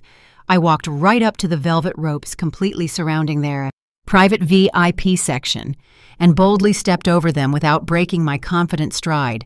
For a single second, I was no longer playing the role of the polite, concerned grandmother trying to keep the family together. I was the ultimate federal executioner and had finally arrived at the bloody guillotine. I reached the massive circular VIP table just as a crisp waiter placed a fresh silver platter of expensive appetizers directly in front of the wealthy patriarch. Without saying a single preliminary word, I reached out and firmly grabbed the heavy mahogany dining chair sitting right next to Preston Wentworth. I aggressively dragged the heavy wooden chair backward across the polished marble floor. The loud, screeching sound of the wooden legs scraping violently against the hard stone echoed sharply, cutting completely through the soft, elegant background music and making every single wealthy person sitting at the private table violently flinch. In sudden surprise, Preston stopped mid-sip his crystal glass of expensive bourbon, hovering frozen right in front of his arrogant mouth. His eyes bulged in absolute shock as I calmly sat down right beside him, smoothing the pristine fabric of my tailored suit jacket. Renee stood firmly directly behind my chair, looking down at the entire elite table, like a merciless judge preparing to pass down a highly anticipated death sentence. Derek physically recoiled in his comfortable seat, violently pushing himself backward, as if I had just pointed a loaded federal weapon directly at his chest. Victoria brought a heavily jeweled, shaking hand up to her diamond necklace, her mouth hanging wide open in pure disbelief, as she instantly recognized the black woman who had entirely humiliated them on their luxury yacht yesterday morning. I leaned forward, resting my elbows casually on the crisp white tablecloth, and looked directly into Preston Wentworth's terrified eyes. "Mind if I join?" I asked, my deep voice completely calm, but projecting loudly enough for the surrounding tables to easily hear my cold, commanding tone. "After all, my granddaughter paid for this caviar you are currently eating." The wealthy guests sitting around their immediate table gasped loudly, completely scandalized by the massive accusation casually dropped into the middle of their pristine charity dinner. Derek panicked entirely, looking frantically around the dining space as the carefully constructed social image of his perfect family began to crumble into absolute dust right in front of him.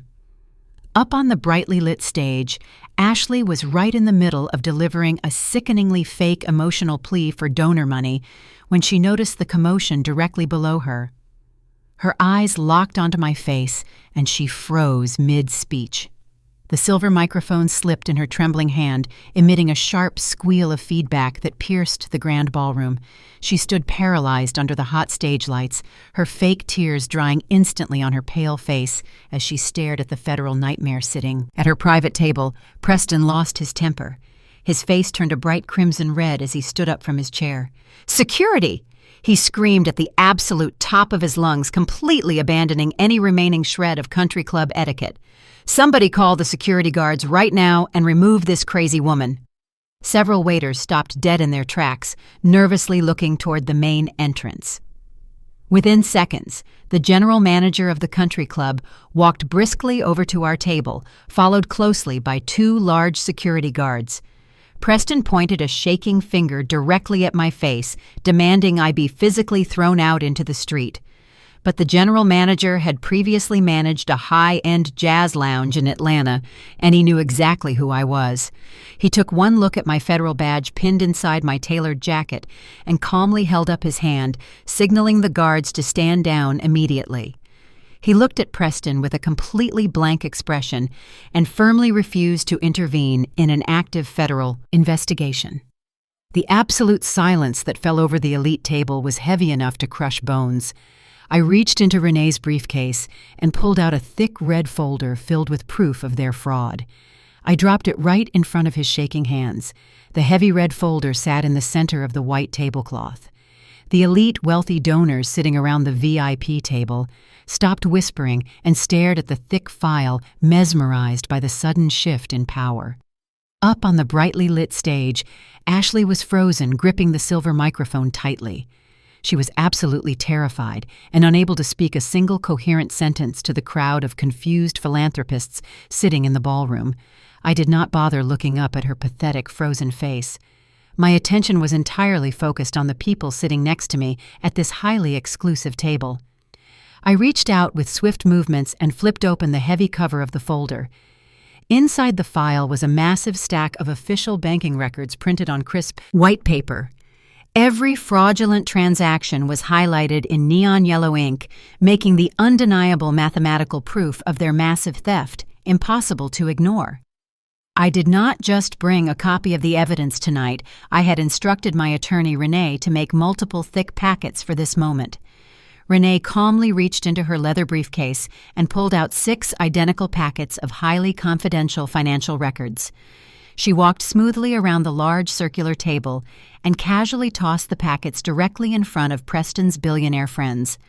She handed one packet directly to a horrified Victoria, and she dropped the final packet onto Preston's expensive china plate, right on top of his untouched imported caviar.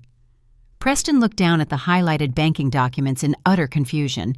His face was still a shade of bright crimson red.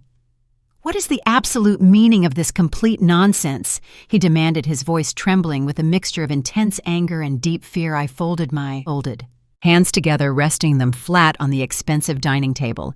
"Those are official certified bank statements. Preston," I explained, my deep voice steady and commanding, projecting absolute federal authority.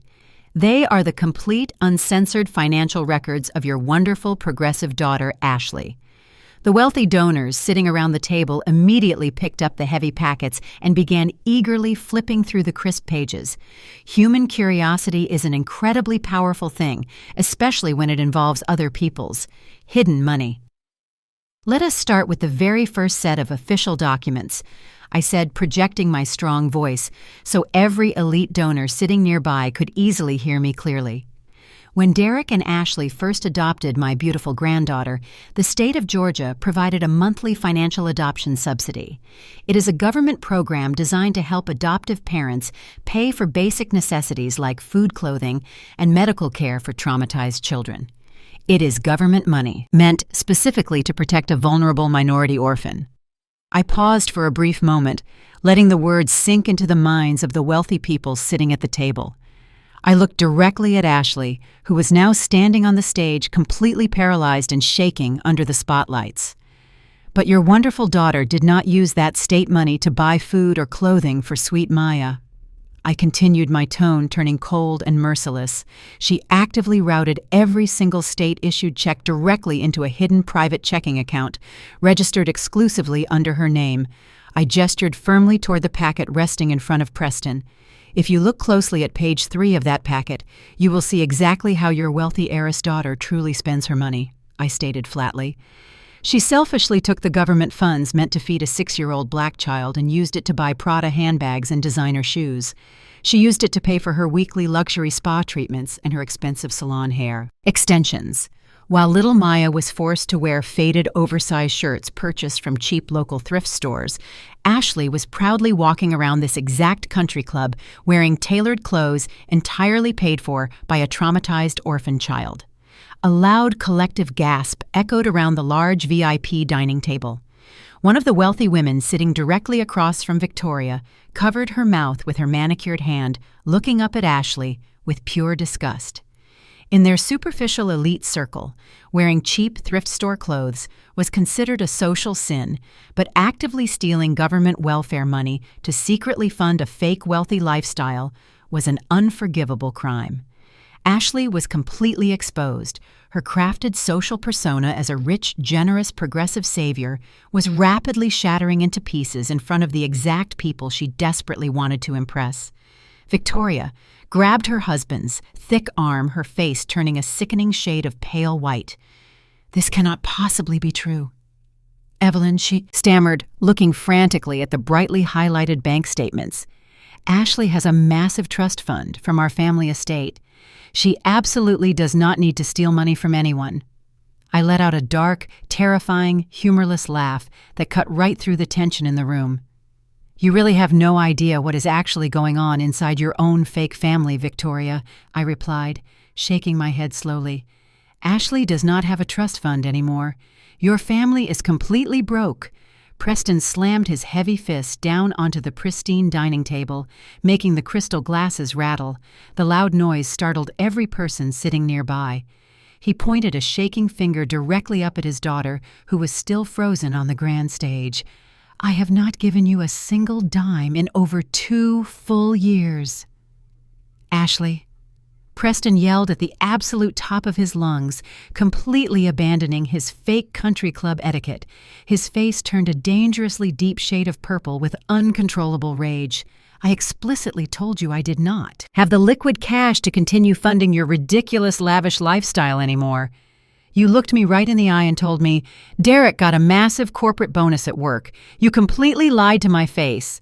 Derek suddenly snapped his head up from staring at the white tablecloth. He looked genuinely shocked. His red eyes were incredibly wide, and his jaw dropped open. He turned violently toward his wife up on the stage, looking exactly like a man who had just been forcefully slapped across the face.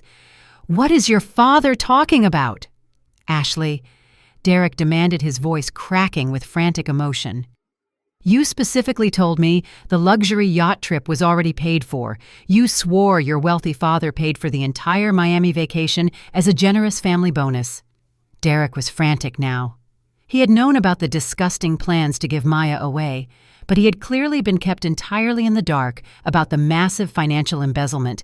He honestly thought he was just married to a cruel, entitled woman, but he suddenly realized he was married to a master criminal. The entire VIP table instantly erupted into chaos. Victoria started crying hysterically, clutching her very expensive diamond necklace. Preston was screaming furiously at his daughter, calling her a complete disgrace to the Wentworth family name.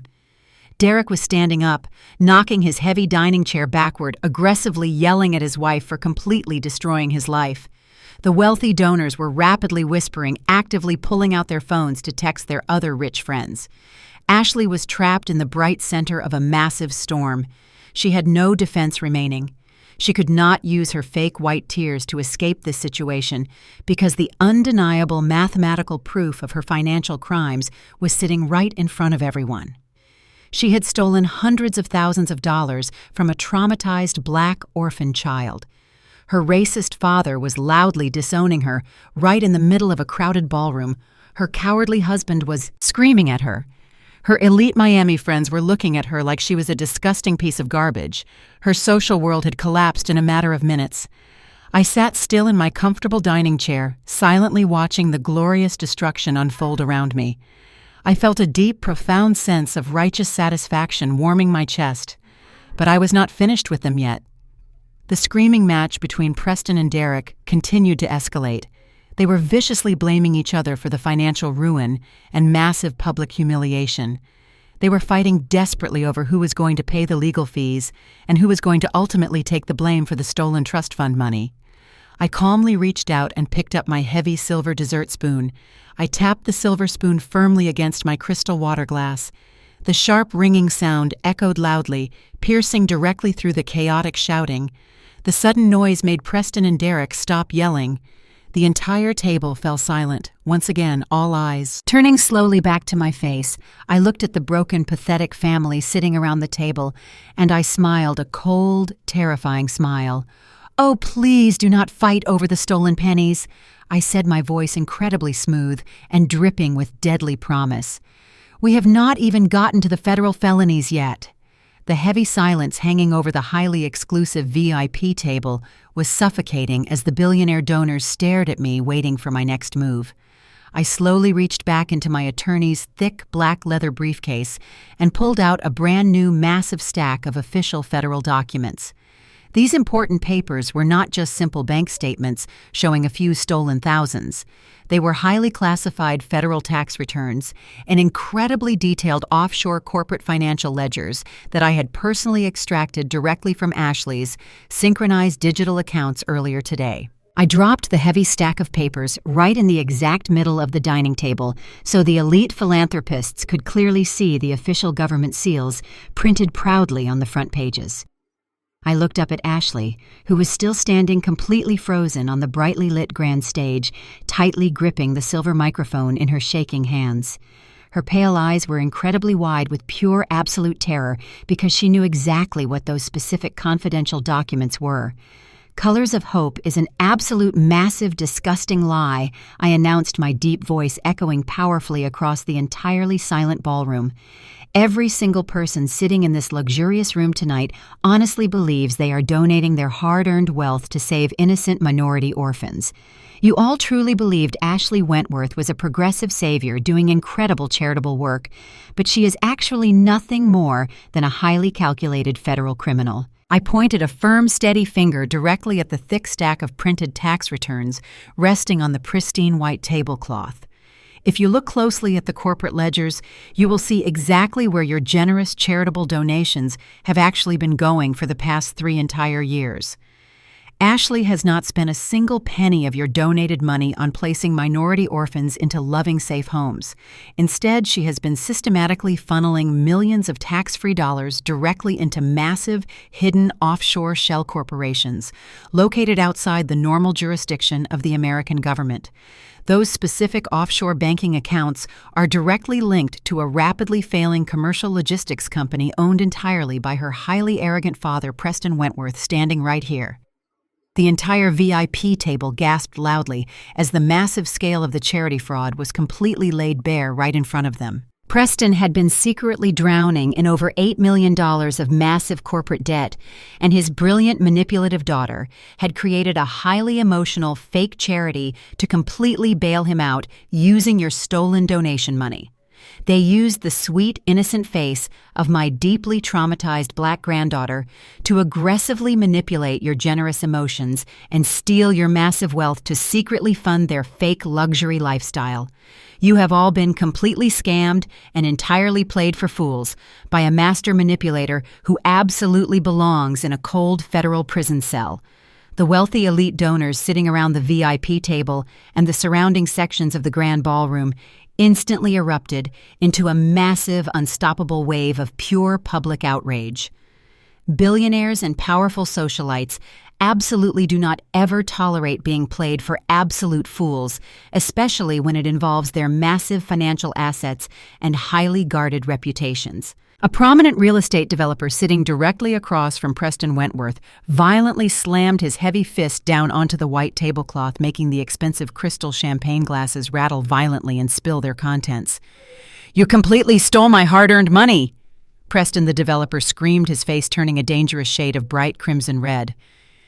"I personally wrote a massive check for $200,000 to your daughter's fake charity just last month to supposedly help those poor, vulnerable children, and you actually used it to save your completely failing logistics business from absolute bankruptcy.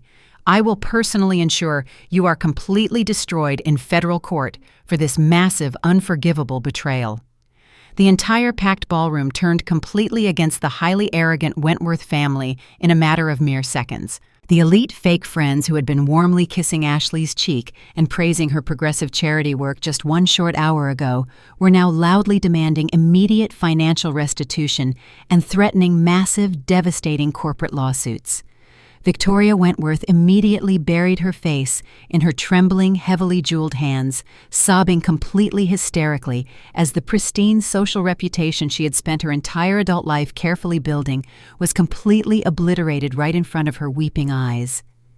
Preston desperately tried to stand up and loudly defend himself, frantically claiming that he had absolutely no idea where the massive incoming wire transfers were actually coming from, and aggressively blaming the entire federal fraud scheme completely on his own terrible daughter. But absolutely nobody in the chaotic ballroom believed a single desperate word he said. His long legacy as a highly respected wealthy business magnate was permanently ruined forever. He was instantly completely reduced to a pathetic, broke white-collar criminal, desperately begging for any shred of mercy from the exact same elite socialites he had always proudly considered his loyal, wealthy peers. The beautiful room was transformed into a chaotic, violent storm of angry yelling and massive legal threats. But I simply sat comfortably in my tailored suit, quietly observing the absolute destruction of their entirely fake empire. Amidst the chaotic shouting echoing throughout the grand ballroom, I slowly turned my cold, calculating gaze directly back to my pathetic son Derek, who was still sitting entirely frozen in his expensive dining chair. He looked like a hollow, broken shell staring blindly at the highlighted federal tax documents resting on the white tablecloth. I leaned forward, demanding his full attention. "Derek," I said, my voice dropping to a low, terrifying rumble that easily cut through the loud arguments surrounding us. "Did you actually know about the massive charity fraud? Did you honestly know your entitled wife was actively stealing millions of dollars from innocent orphans to secretly fund your luxury lifestyle and bail out her racist father?" Derek violently shook his head, heavy tears streaming down his pale, sweating face. "I swear to you, Mom, I had absolutely no idea," he cried, his voice cracking with pathetic desperation. "I thought the charity was legitimate and legal. I thought her rich father was quietly giving us generous bonuses from his successful company to help us pay for the massive suburban house and the luxury yacht trips. I swear on my life, I did not know she was embezzling federal charity funds." I stared at him with pure, unadulterated disgust, feeling the last remaining fragile threads of our biological family connection completely sever and instantly turn to cold, dead ash. "You may not have known about the corporate fraud, Derek," I replied coldly, keeping my posture rigid, "but your complete willful ignorance is exactly what actively allowed this horrific manipulating monster to entirely thrive right inside your own home. You were simply too weak and obsessed with maintaining your fake wealthy social image to ever pause and ask the hard questions. You happily spent the stolen charity money and eagerly drank the expensive imported champagne without ever wondering how you could actually afford it on your basic corporate salary. You completely traded your fundamental human morality and your own sweet adopted daughter for a comfortable seat at a table filled with terrible racist criminals. Your weakness makes you exactly as guilty as she is standing up there tonight." Up on the brightly lit stage, Ashley finally completely snapped. The heavy weight of the massive public humiliation, the sudden financial ruin, and the terrifying reality of impending federal criminal charges entirely broke her narcissistic, fragile mind. She violently threw the silver microphone against the wooden stage floor, creating a loud, piercing screech of electronic feedback that immediately silenced the angry, crowded ballroom. She glared down at me, her sweaty face twisted into a horrific, ugly mask of pure hatred.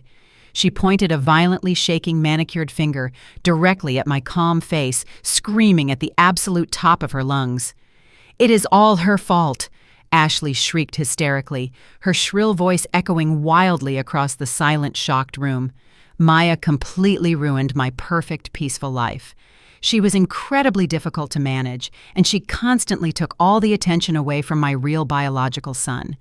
I never even wanted her in the first place. I just wanted my normal, peaceful life back without her constantly ruining everything around us every day.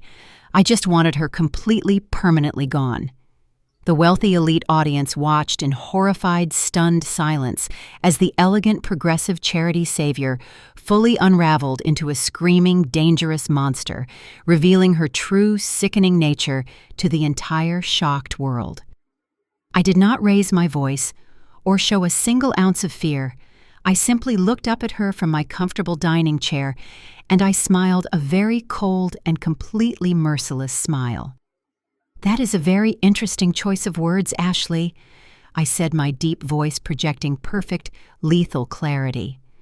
"Let us talk about exactly how you plan to make my granddaughter permanently disappear." I kept my eyes locked entirely on the screaming woman standing on the brightly lit stage. I reached into my thick red folder one final time and pulled out the most heavily guarded secret of her entire twisted life. It was a stack of printed digital communications completely isolated from the massive financial ledgers I held. The crisp white papers high in the air, so every single wealthy donor in the massive ballroom could clearly see them.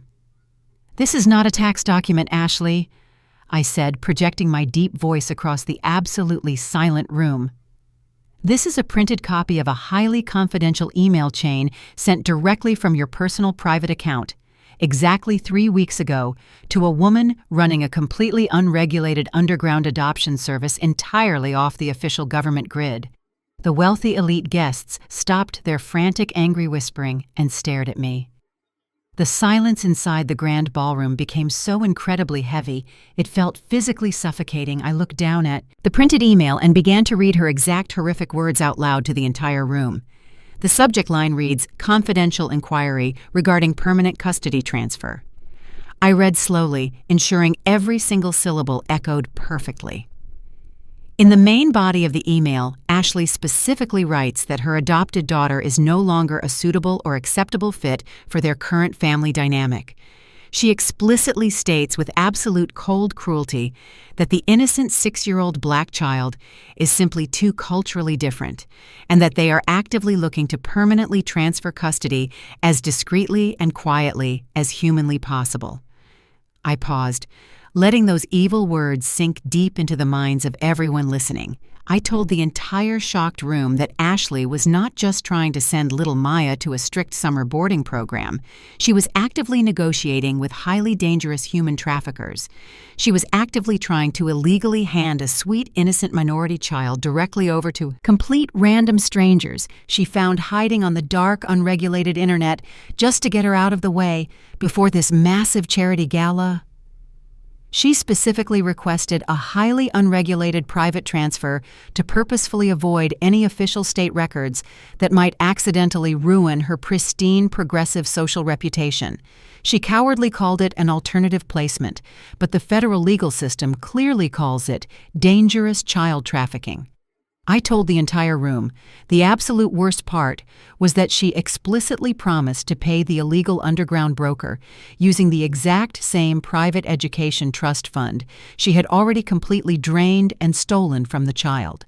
She was using an orphan, child's own money to illegally sell her into absolute darkness, making her completely vulnerable forever right now.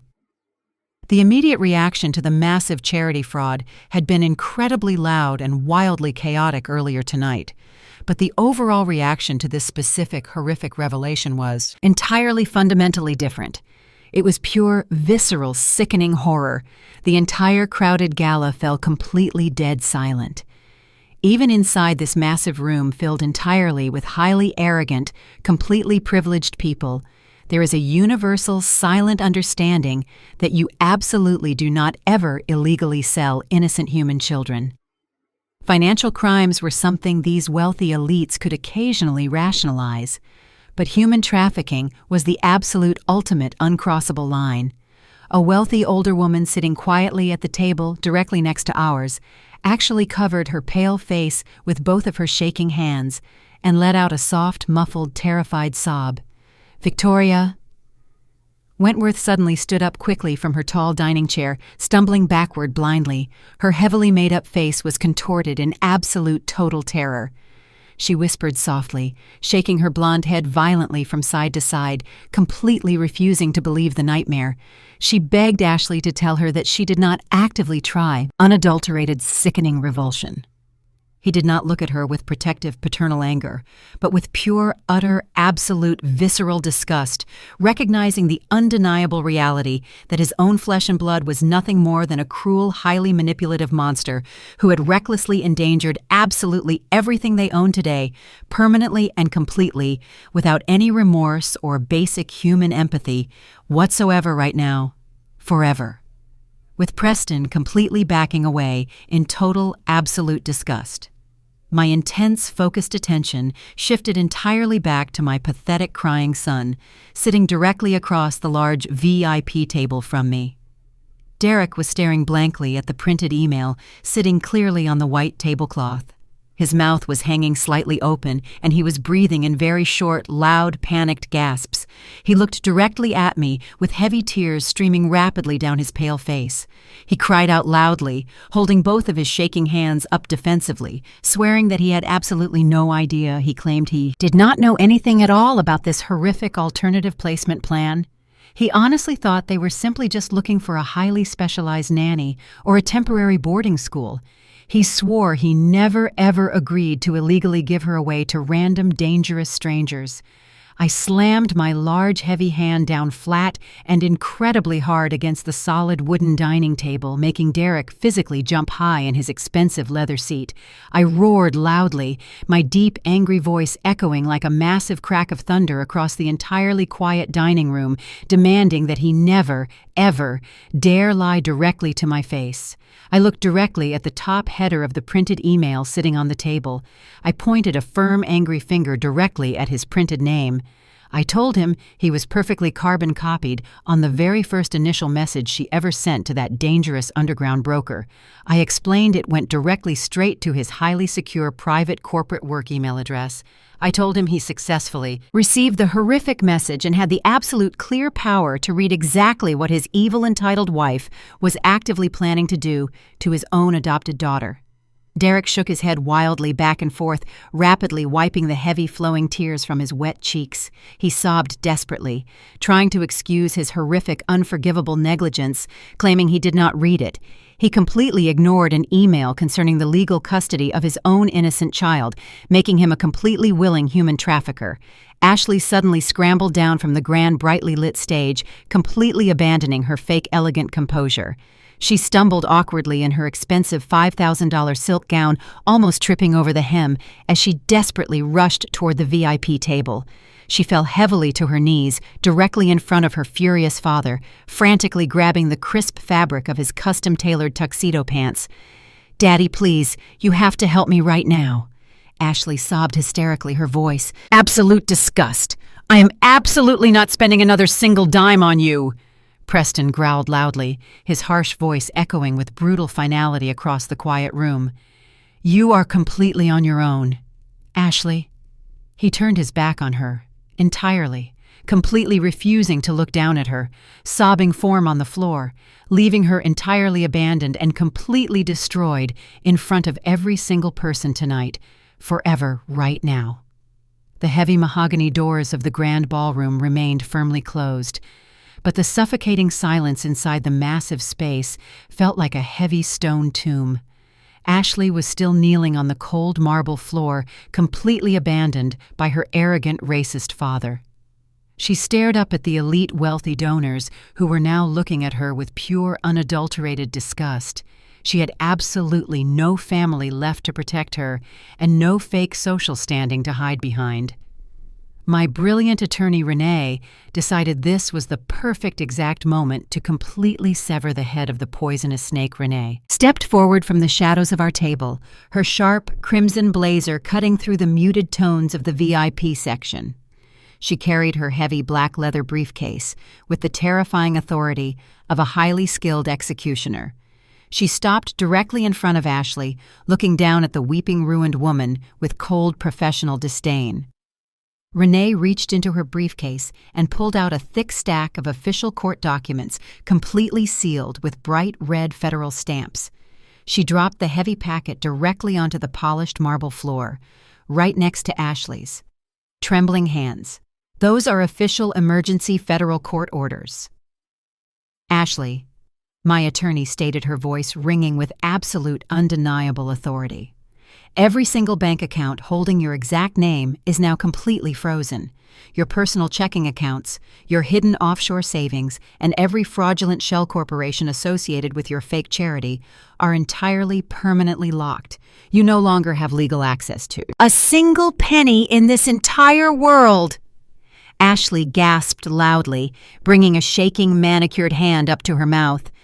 She frantically looked around the crowded ballroom, expecting one of her elite billionaire friends to suddenly wake her up from this terrifying living nightmare. Renee continued, speaking with brutal mechanical precision. "Your highly expensive luxury credit cards have been permanently deactivated by the issuing banks due to massive suspected wire fraud. The luxury vehicles currently sitting in your expensive suburban driveway have already been officially scheduled for immediate repossession tomorrow morning. You have absolutely nothing left, Ashley. You are completely and entirely bankrupt right now. But the financial destruction was not the end." Renee pulled out one final document, dropping it down. "It is a permanent emergency restraining order," she explained coldly. "You are legally barred from ever coming within 500 feet of Maya Dubois. If you ever attempt to contact that sweet, innocent child again, you will be immediately thrown into a dark holding cell, completely without any possibility of bail, ensuring you absolutely never, ever harm her again. Starting right now, on this very night, in this massive, beautiful room today, forever and always." With Ashley completely neutralized and entirely destroyed on the cold marble floor, Renee turned her absolute full attention to the pathetic man sitting directly across the VIP table. Derek was still staring blindly at the white tablecloth, breathing in short, rapid, terrified gasps. He looked exactly like a cornered animal, realizing there was absolutely no escape from the massive federal trap we had perfectly set. Renee did not show him a single ounce of professional mercy. She reached back into her black leather briefcase and pulled out the second thick packet of official legal documents. She slammed the heavy papers down onto the table directly in front of Derek's, sweating face making him violently flinch backwards in his expensive dining chair. "Derek," my attorney said, her voice dropping to a low, highly intimidating whisper, "these are the official divorce papers you secretly paid me to draft exactly 14 months ago, when you sat crying in my law office, completely terrified of your own controlling wife. But there is a brand new addition to your specific legal file tonight." Renee placed a single crisp white document right on top of the divorce packet. "It is an emergency voluntary termination of your parental rights regarding Maya Dubois. You are going to pick up that silver pen right now, and you are going to permanently, legally surrender every single claim you have to that sweet, innocent little girl. If you refuse to sign these papers right here and right now, I will personally ensure the federal prosecutors include you as a fully willing co-conspirator in the massive charity fraud and the illegal human trafficking ring. I will absolutely guarantee that you share a federal prison cell block with your highly toxic wife for the next 40 years of your miserable life." Derek stared at the harsh legal documents, entirely paralyzed by pure, overwhelming fear. He looked up at me, his red, bloodshot eyes begging silently for any tiny shred of maternal mercy or forgiveness. But I simply stared back at him with completely dead, cold, empty eyes. I offered him absolutely nothing. He knew his entire fake wealthy life was completely over, with heavily trembling hands that could barely hold the pen steady. Derek slowly lowered his wet face and signed his name repeatedly on the dotted lines, sobbing loudly as he legally signed his beautiful adopted daughter away, forever right now, with Derek officially removed from Maya's life forever and Ashley completely bankrupted on the floor. The final absolute blow was absolutely ready to be perfectly delivered. Ashley wiped her smeared makeup from her extremely pale face and glared up at me with pure, unadulterated venom. You actually think you have completely won, Evelyn, she hissed, her voice shaking with intense, terrifying fury.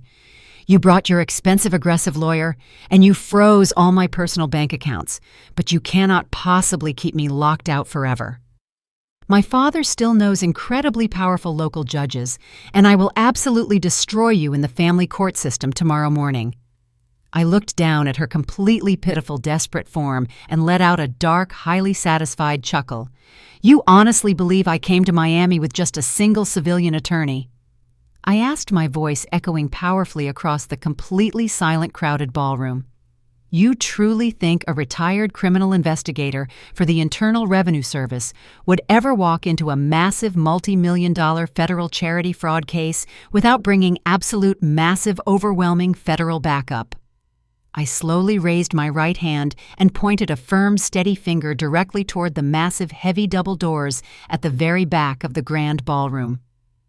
You do not need to worry about any local family court judges tomorrow morning, Ashley, I stated coldly, because you are entirely leaving this beautiful country club in heavy federal chains tonight.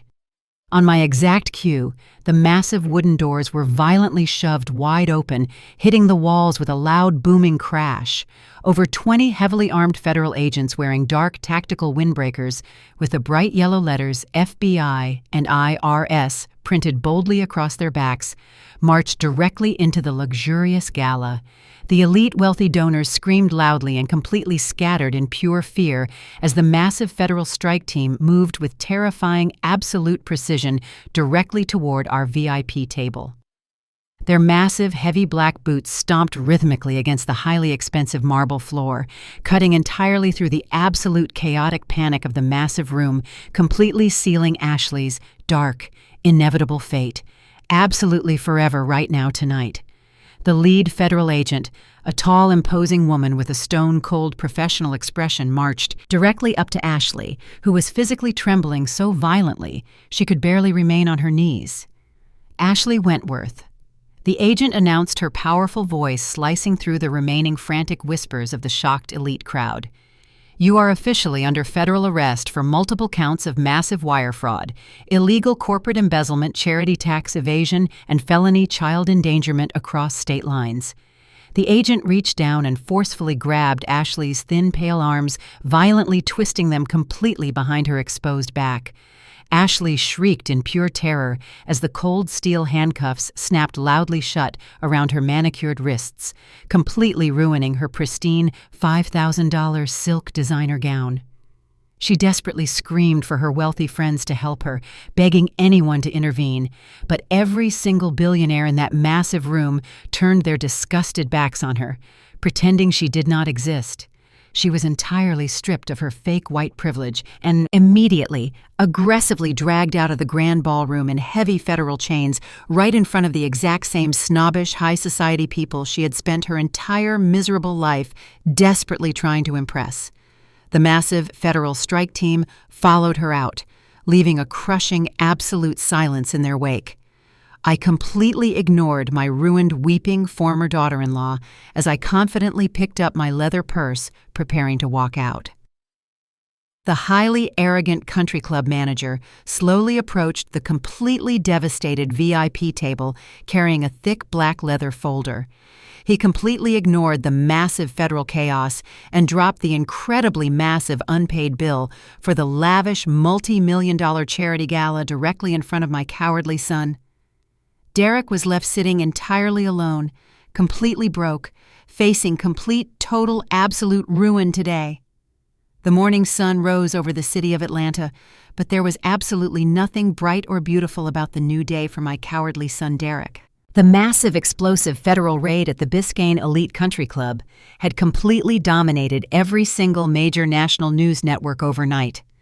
The horrific images of his wealthy, entitled wife being aggressively dragged out of the grand ballroom in heavy federal chains were permanently plastered across the front pages of every financial newspaper and social media platform in the entire country. Derek had barely managed to book a cheap economy flight back home, using the very last remaining miles on his travel account. He honestly believed he could just walk right back into his high-paying corporate vice president job and somehow quietly survive the massive financial storm. He thought his pristine corporate reputation would somehow magically protect him from the devastating federal fallout. He was completely and entirely wrong. When he confidently walked into the massive glass lobby of his prestigious investment firm, the building security guards immediately physically blocked his path. The head of human resources and the senior managing partner were standing right behind the polished security desk, looking at Derek with pure, unadulterated disgust. The news of the massive multi-million-dollar charity embezzlement scandal and the frozen federal accounts had already reached the corporate board of directors early that morning.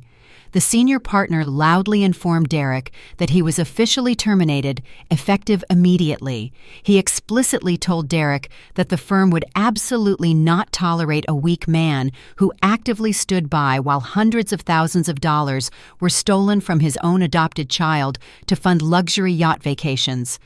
They did not even let him go up to his corner office to collect his personal belongings. They handed him a cheap cardboard box containing a few pictures and his favorite coffee mug, and then the armed security guards physically escorted him completely off the corporate property, right in front of all his whispering colleagues. Derek walked out into the busy Atlanta street completely broken and entirely ruined. He had absolutely no job and no remaining income whatsoever. His massive $2 million suburban mansion was completely locked down and heavily seized by the federal asset freeze. He could not even buy a cheap meal because every single credit card he owned was permanently declined. He was entirely homeless and broke.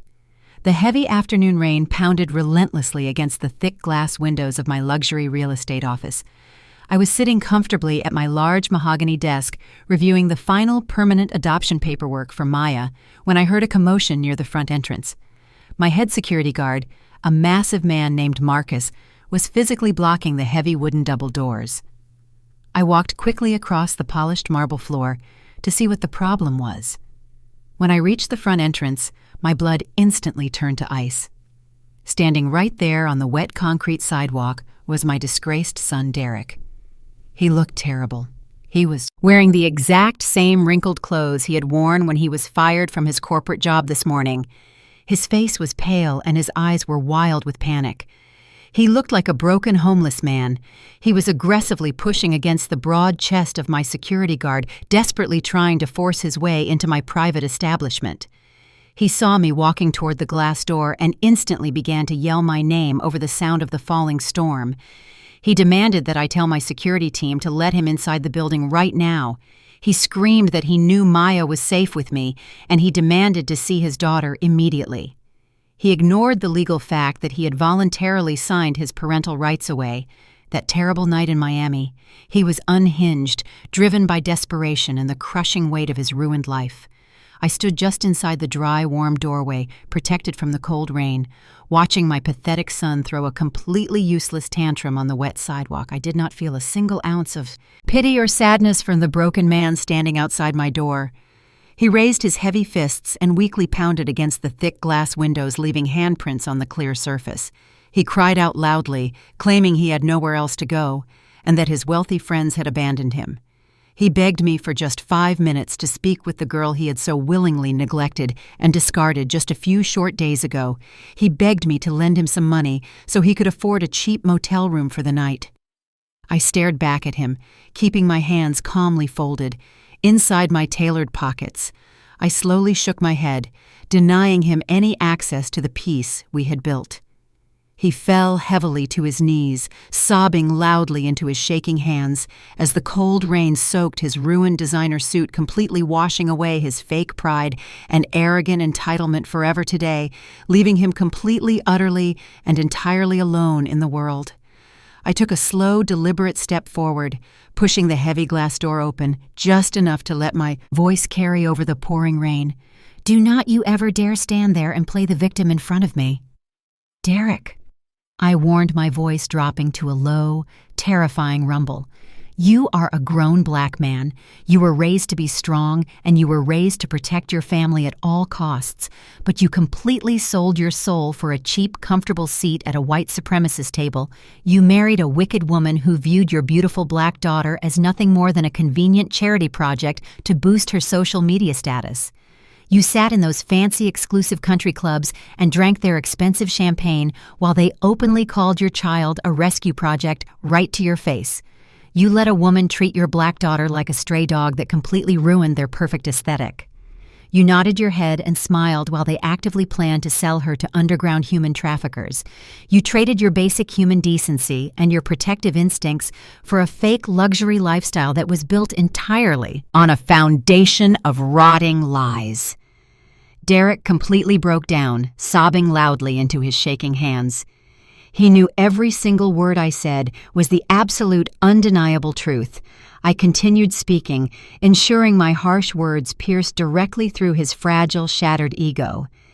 In this cold, dangerous world, a black child has very few places where they are genuinely loved. I explained, my voice filled with righteous conviction. As a father, your only fundamental job on this earth is to be her ultimate shield. But you became the monster she needed protection from. You abandoned her to the darkest parts of humanity, just so you could keep your fancy sports car and your arrogant racist friends. You do not deserve the high honor of being called her father. You are completely hollow, empty, and you are absolutely no son of mine. I will never let you near her beautiful, bright, and perfect life ever again. Starting today, Derek fell back down to his knees on the wet sidewalk, completely destroyed by the massive, crushing weight of his unforgivable sins. He cried out, asking what he was supposed to do now that he had absolutely nothing left in the world.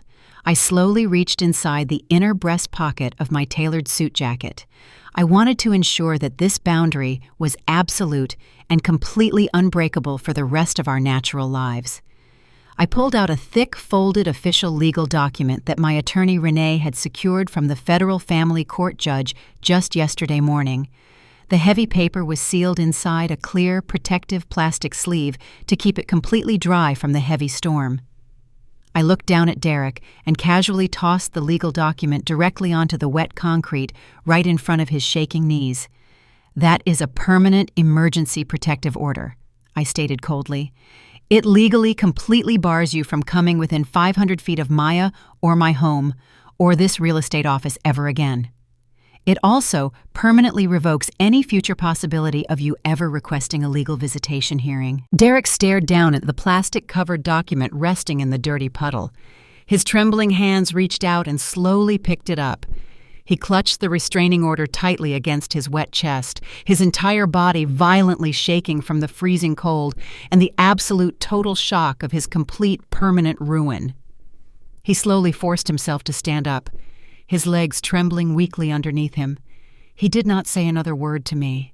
He slowly turned his back and walked away into the cold, heavy rain, utterly broken and completely alone, disappearing into the dark, empty street, until he was entirely swallowed by the massive storm, with absolutely no hope remaining. Exactly 6 months have passed since that violent, rainy afternoon when I permanently banished my cowardly son from my life entirely and completely forever. The slow grinding wheels of the federal justice system are notoriously methodical, but when they finally drop the heavy crushing hammer, they absolutely obliterate everything caught underneath their massive weight. Today, the bright, warm Atlanta sun shines peacefully on my beautiful neighborhood, while the absolute worst monsters I have ever known are rotting exactly where they belong. My evil former daughter-in-law, Ashley, is currently sitting in a tiny, cold concrete cell at a maximum security federal correctional institution located deep in the barren swamps of Central Florida. She was officially sentenced to a mandatory 5 years in federal prison for massive wire fraud, illegal charity embezzlement, and felony child endangerment across state lines. Her highly expensive team of desperate defense lawyers tried absolutely everything to keep her out of a hard federal penitentiary. They tried to blame severe postpartum depression, and they even tried to claim she was completely manipulated by the underground adoption broker she had hired. But the massive mountain of printed emails and the highlighted bank statements my attorney Renee provided were entirely undeniable and completely indestructible in federal court. The federal judge was completely disgusted by Ashley's total lack of genuine remorse and her constant fake white tears. She was forced to trade her expensive $5,000 silk designer dresses for a highly uncomfortable scratchy orange jumpsuit and her weekly luxury spa treatments for heavily supervised outdoor yard time. She is now a convicted federal felon who spends her miserable days scrubbing cafeteria floors for pennies an hour, completely stripped of her fake progressive savior complex and her highly curated social media presence. Her massive elite following completely evaporated overnight, replacing their former glowing praise with thousands of angry, hateful comments, demanding absolute justice for the innocent minority orphans she actively robbed. She will spend the next 5 entire years locked inside a miserable tiny cage, completely isolated from the wealthy high society world she valued far above basic human decency and true maternal love, absolutely ruined forever and always living in pure disgrace every single day of her miserable, pathetic life right now. Today, sitting directly behind thick metal bars, crying entirely alone without anyone to ever comfort her or listen to her absolutely pointless whining about her entirely ruined future now.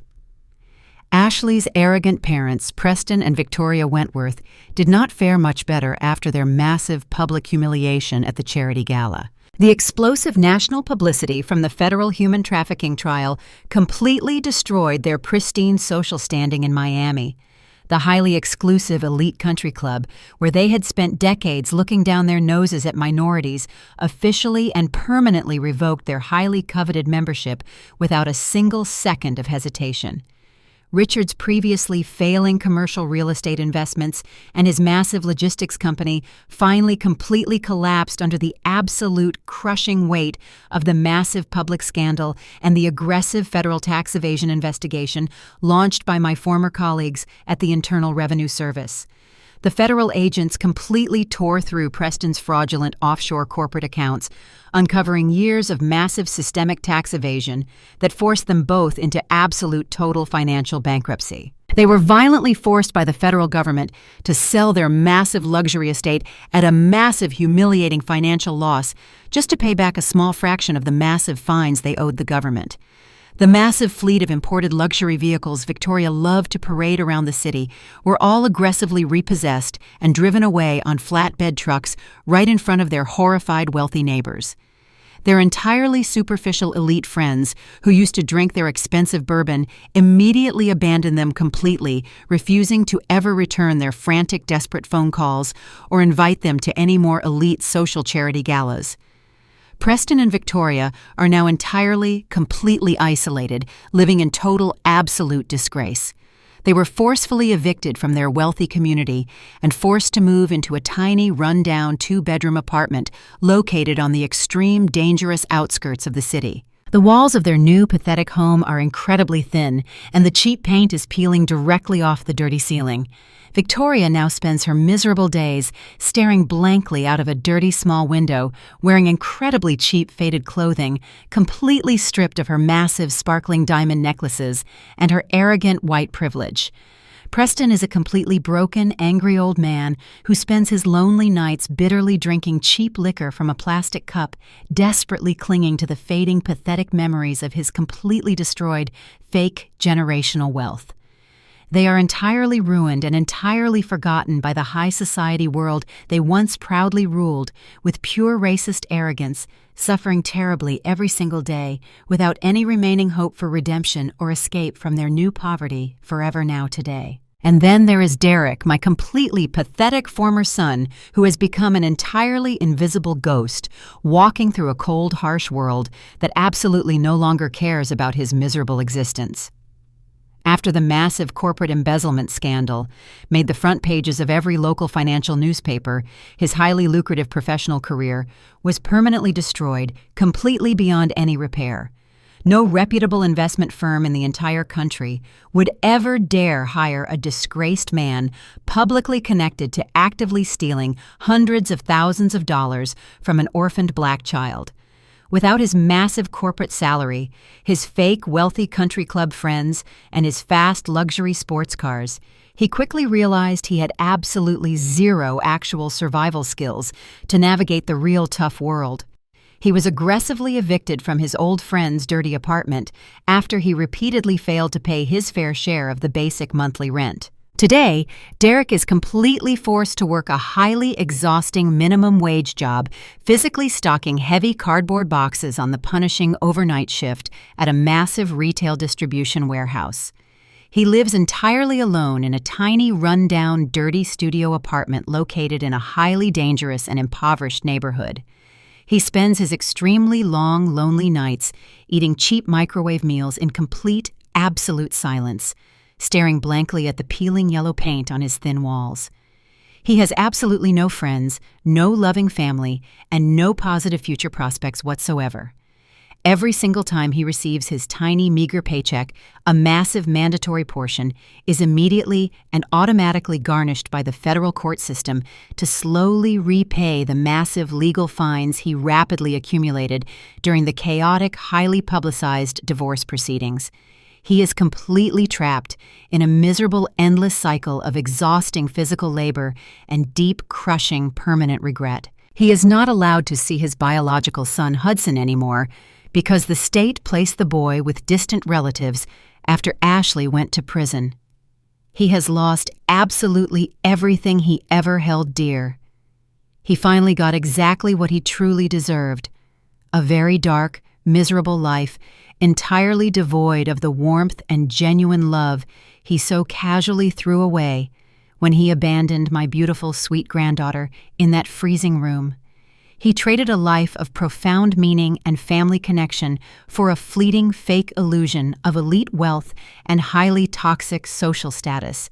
And now he is paying the ultimate, massive, horrible price every single day of his completely ruined, totally empty, pathetic existence forever today. While the monsters from our past continue to suffer the completely brutal and absolutely necessary consequences of their own evil, massive crimes, our lives have entirely moved forward into the beautiful, bright light. During the highly aggressive federal court proceedings, my brilliant attorney Renee was absolutely relentless. She successfully seized all of the hidden stolen assets before their massive bankruptcy was entirely finalized. We successfully recovered every single stolen penny from my sweet Maya's private education trust fund, securely placing the massive sum back into a highly protected account that nobody but me can ever touch. We also legally secured an additional massive financial settlement from the Wentworth estate for the severe emotional distress they intentionally caused this innocent young child. But the absolute greatest victory of all did not involve any recovered money or federal prison sentences. It was the beautiful, sunny morning we stood in the county family courthouse, and I officially legally adopted Maya as my very own permanent daughter. She is no longer just my temporary emergency ward. She is my permanent family, my dedicated responsibility, and the absolute brightest shining light in my entire life. Tonight is an incredibly special evening for our beautifully rebuilt family. I am currently standing right in the very center of my massive luxury real estate office, which we have completely transformed for the weekend because tonight we are throwing the most spectacular celebration the city of Atlanta has ever seen. We are preparing for a real, true party surrounded entirely by the vibrant, loving African-American community who actually genuinely cares about her well-being. Not a fake gala, but massive celebration of pure love today. Exactly 1 year has passed since the heavy federal doors slammed shut on the absolute worst chapter of our lives, and today the brilliant Atlanta sun is shining down on a completely transformed world. When my attorney Renee and I tore down Ashley's fake empire, we did not just freeze her bank accounts and send her to a federal prison cell. We aggressively seized every single stolen penny she had hoarded in her fraudulent shell corporations. I was not going to let those millions of dollars just sit quietly in a government holding account gathering dust, while innocent minority orphans continued to suffer in a broken system. I took the recovered charity funds and legally restructured the entire organization. We stripped away the toxic, fake progressive savior complex Ashley built and officially relaunched Colors of Hope as a completely legitimate, transparent, and fiercely dedicated foundation. Today, our foundation operates with total federal oversight, and every single dollar is strictly accounted for. We do not host lavish yacht parties for billionaires, and we do not serve imported caviar to racist country club elites. Instead, we use the massive operational budget to provide free, aggressive legal representation for vulnerable adopted minority children trapped in abusive homes. We actively hire top-tier federal investigators to legally hunt down and completely expose those highly dangerous, unregulated underground rehoming agencies, making absolute sure that no other innocent child ever faces the horrific, terrifying nightmare my sweet Maya almost endured. We also fully fund specialized deep trauma therapy programs for young minority children who have been emotionally abused by performative toxic adoptive parents who only wanted them for social media diversity clout. We have completely turned their dark, horrific evil into something incredibly bright, powerful, and entirely protective for the vulnerable children of this world. Maya is obviously still far too young to fully comprehend the massive national impact her personal foundation is currently making, but she absolutely loves visiting our bright, colorful main office building in downtown Atlanta. She loves handing out brand new backpacks and warm, soft blankets to the young children we actively support every single week. She is the beautiful beating heart of this massive organization, and her bright, smiling face is the absolute ultimate undeniable proof that pure, genuine love will always completely conquer selfish, arrogant hatred and fake, wealthy entitlement forever. She walks through the busy office hallways with a bright, infectious laugh, unaware that her survival story is saving thousands of vulnerable lives across the country today. Every single time I look at the bold letters of our foundation, I feel a profound sense of absolute righteous victory warming my soul completely. Tonight, however, is not about corporate legal victories or federal court orders, because we are entirely focused on celebrating the most important milestone of our beautifully rebuilt family. I am standing in the center of my beautiful home in Atlanta, carefully inspecting every intricate detail of the main living room.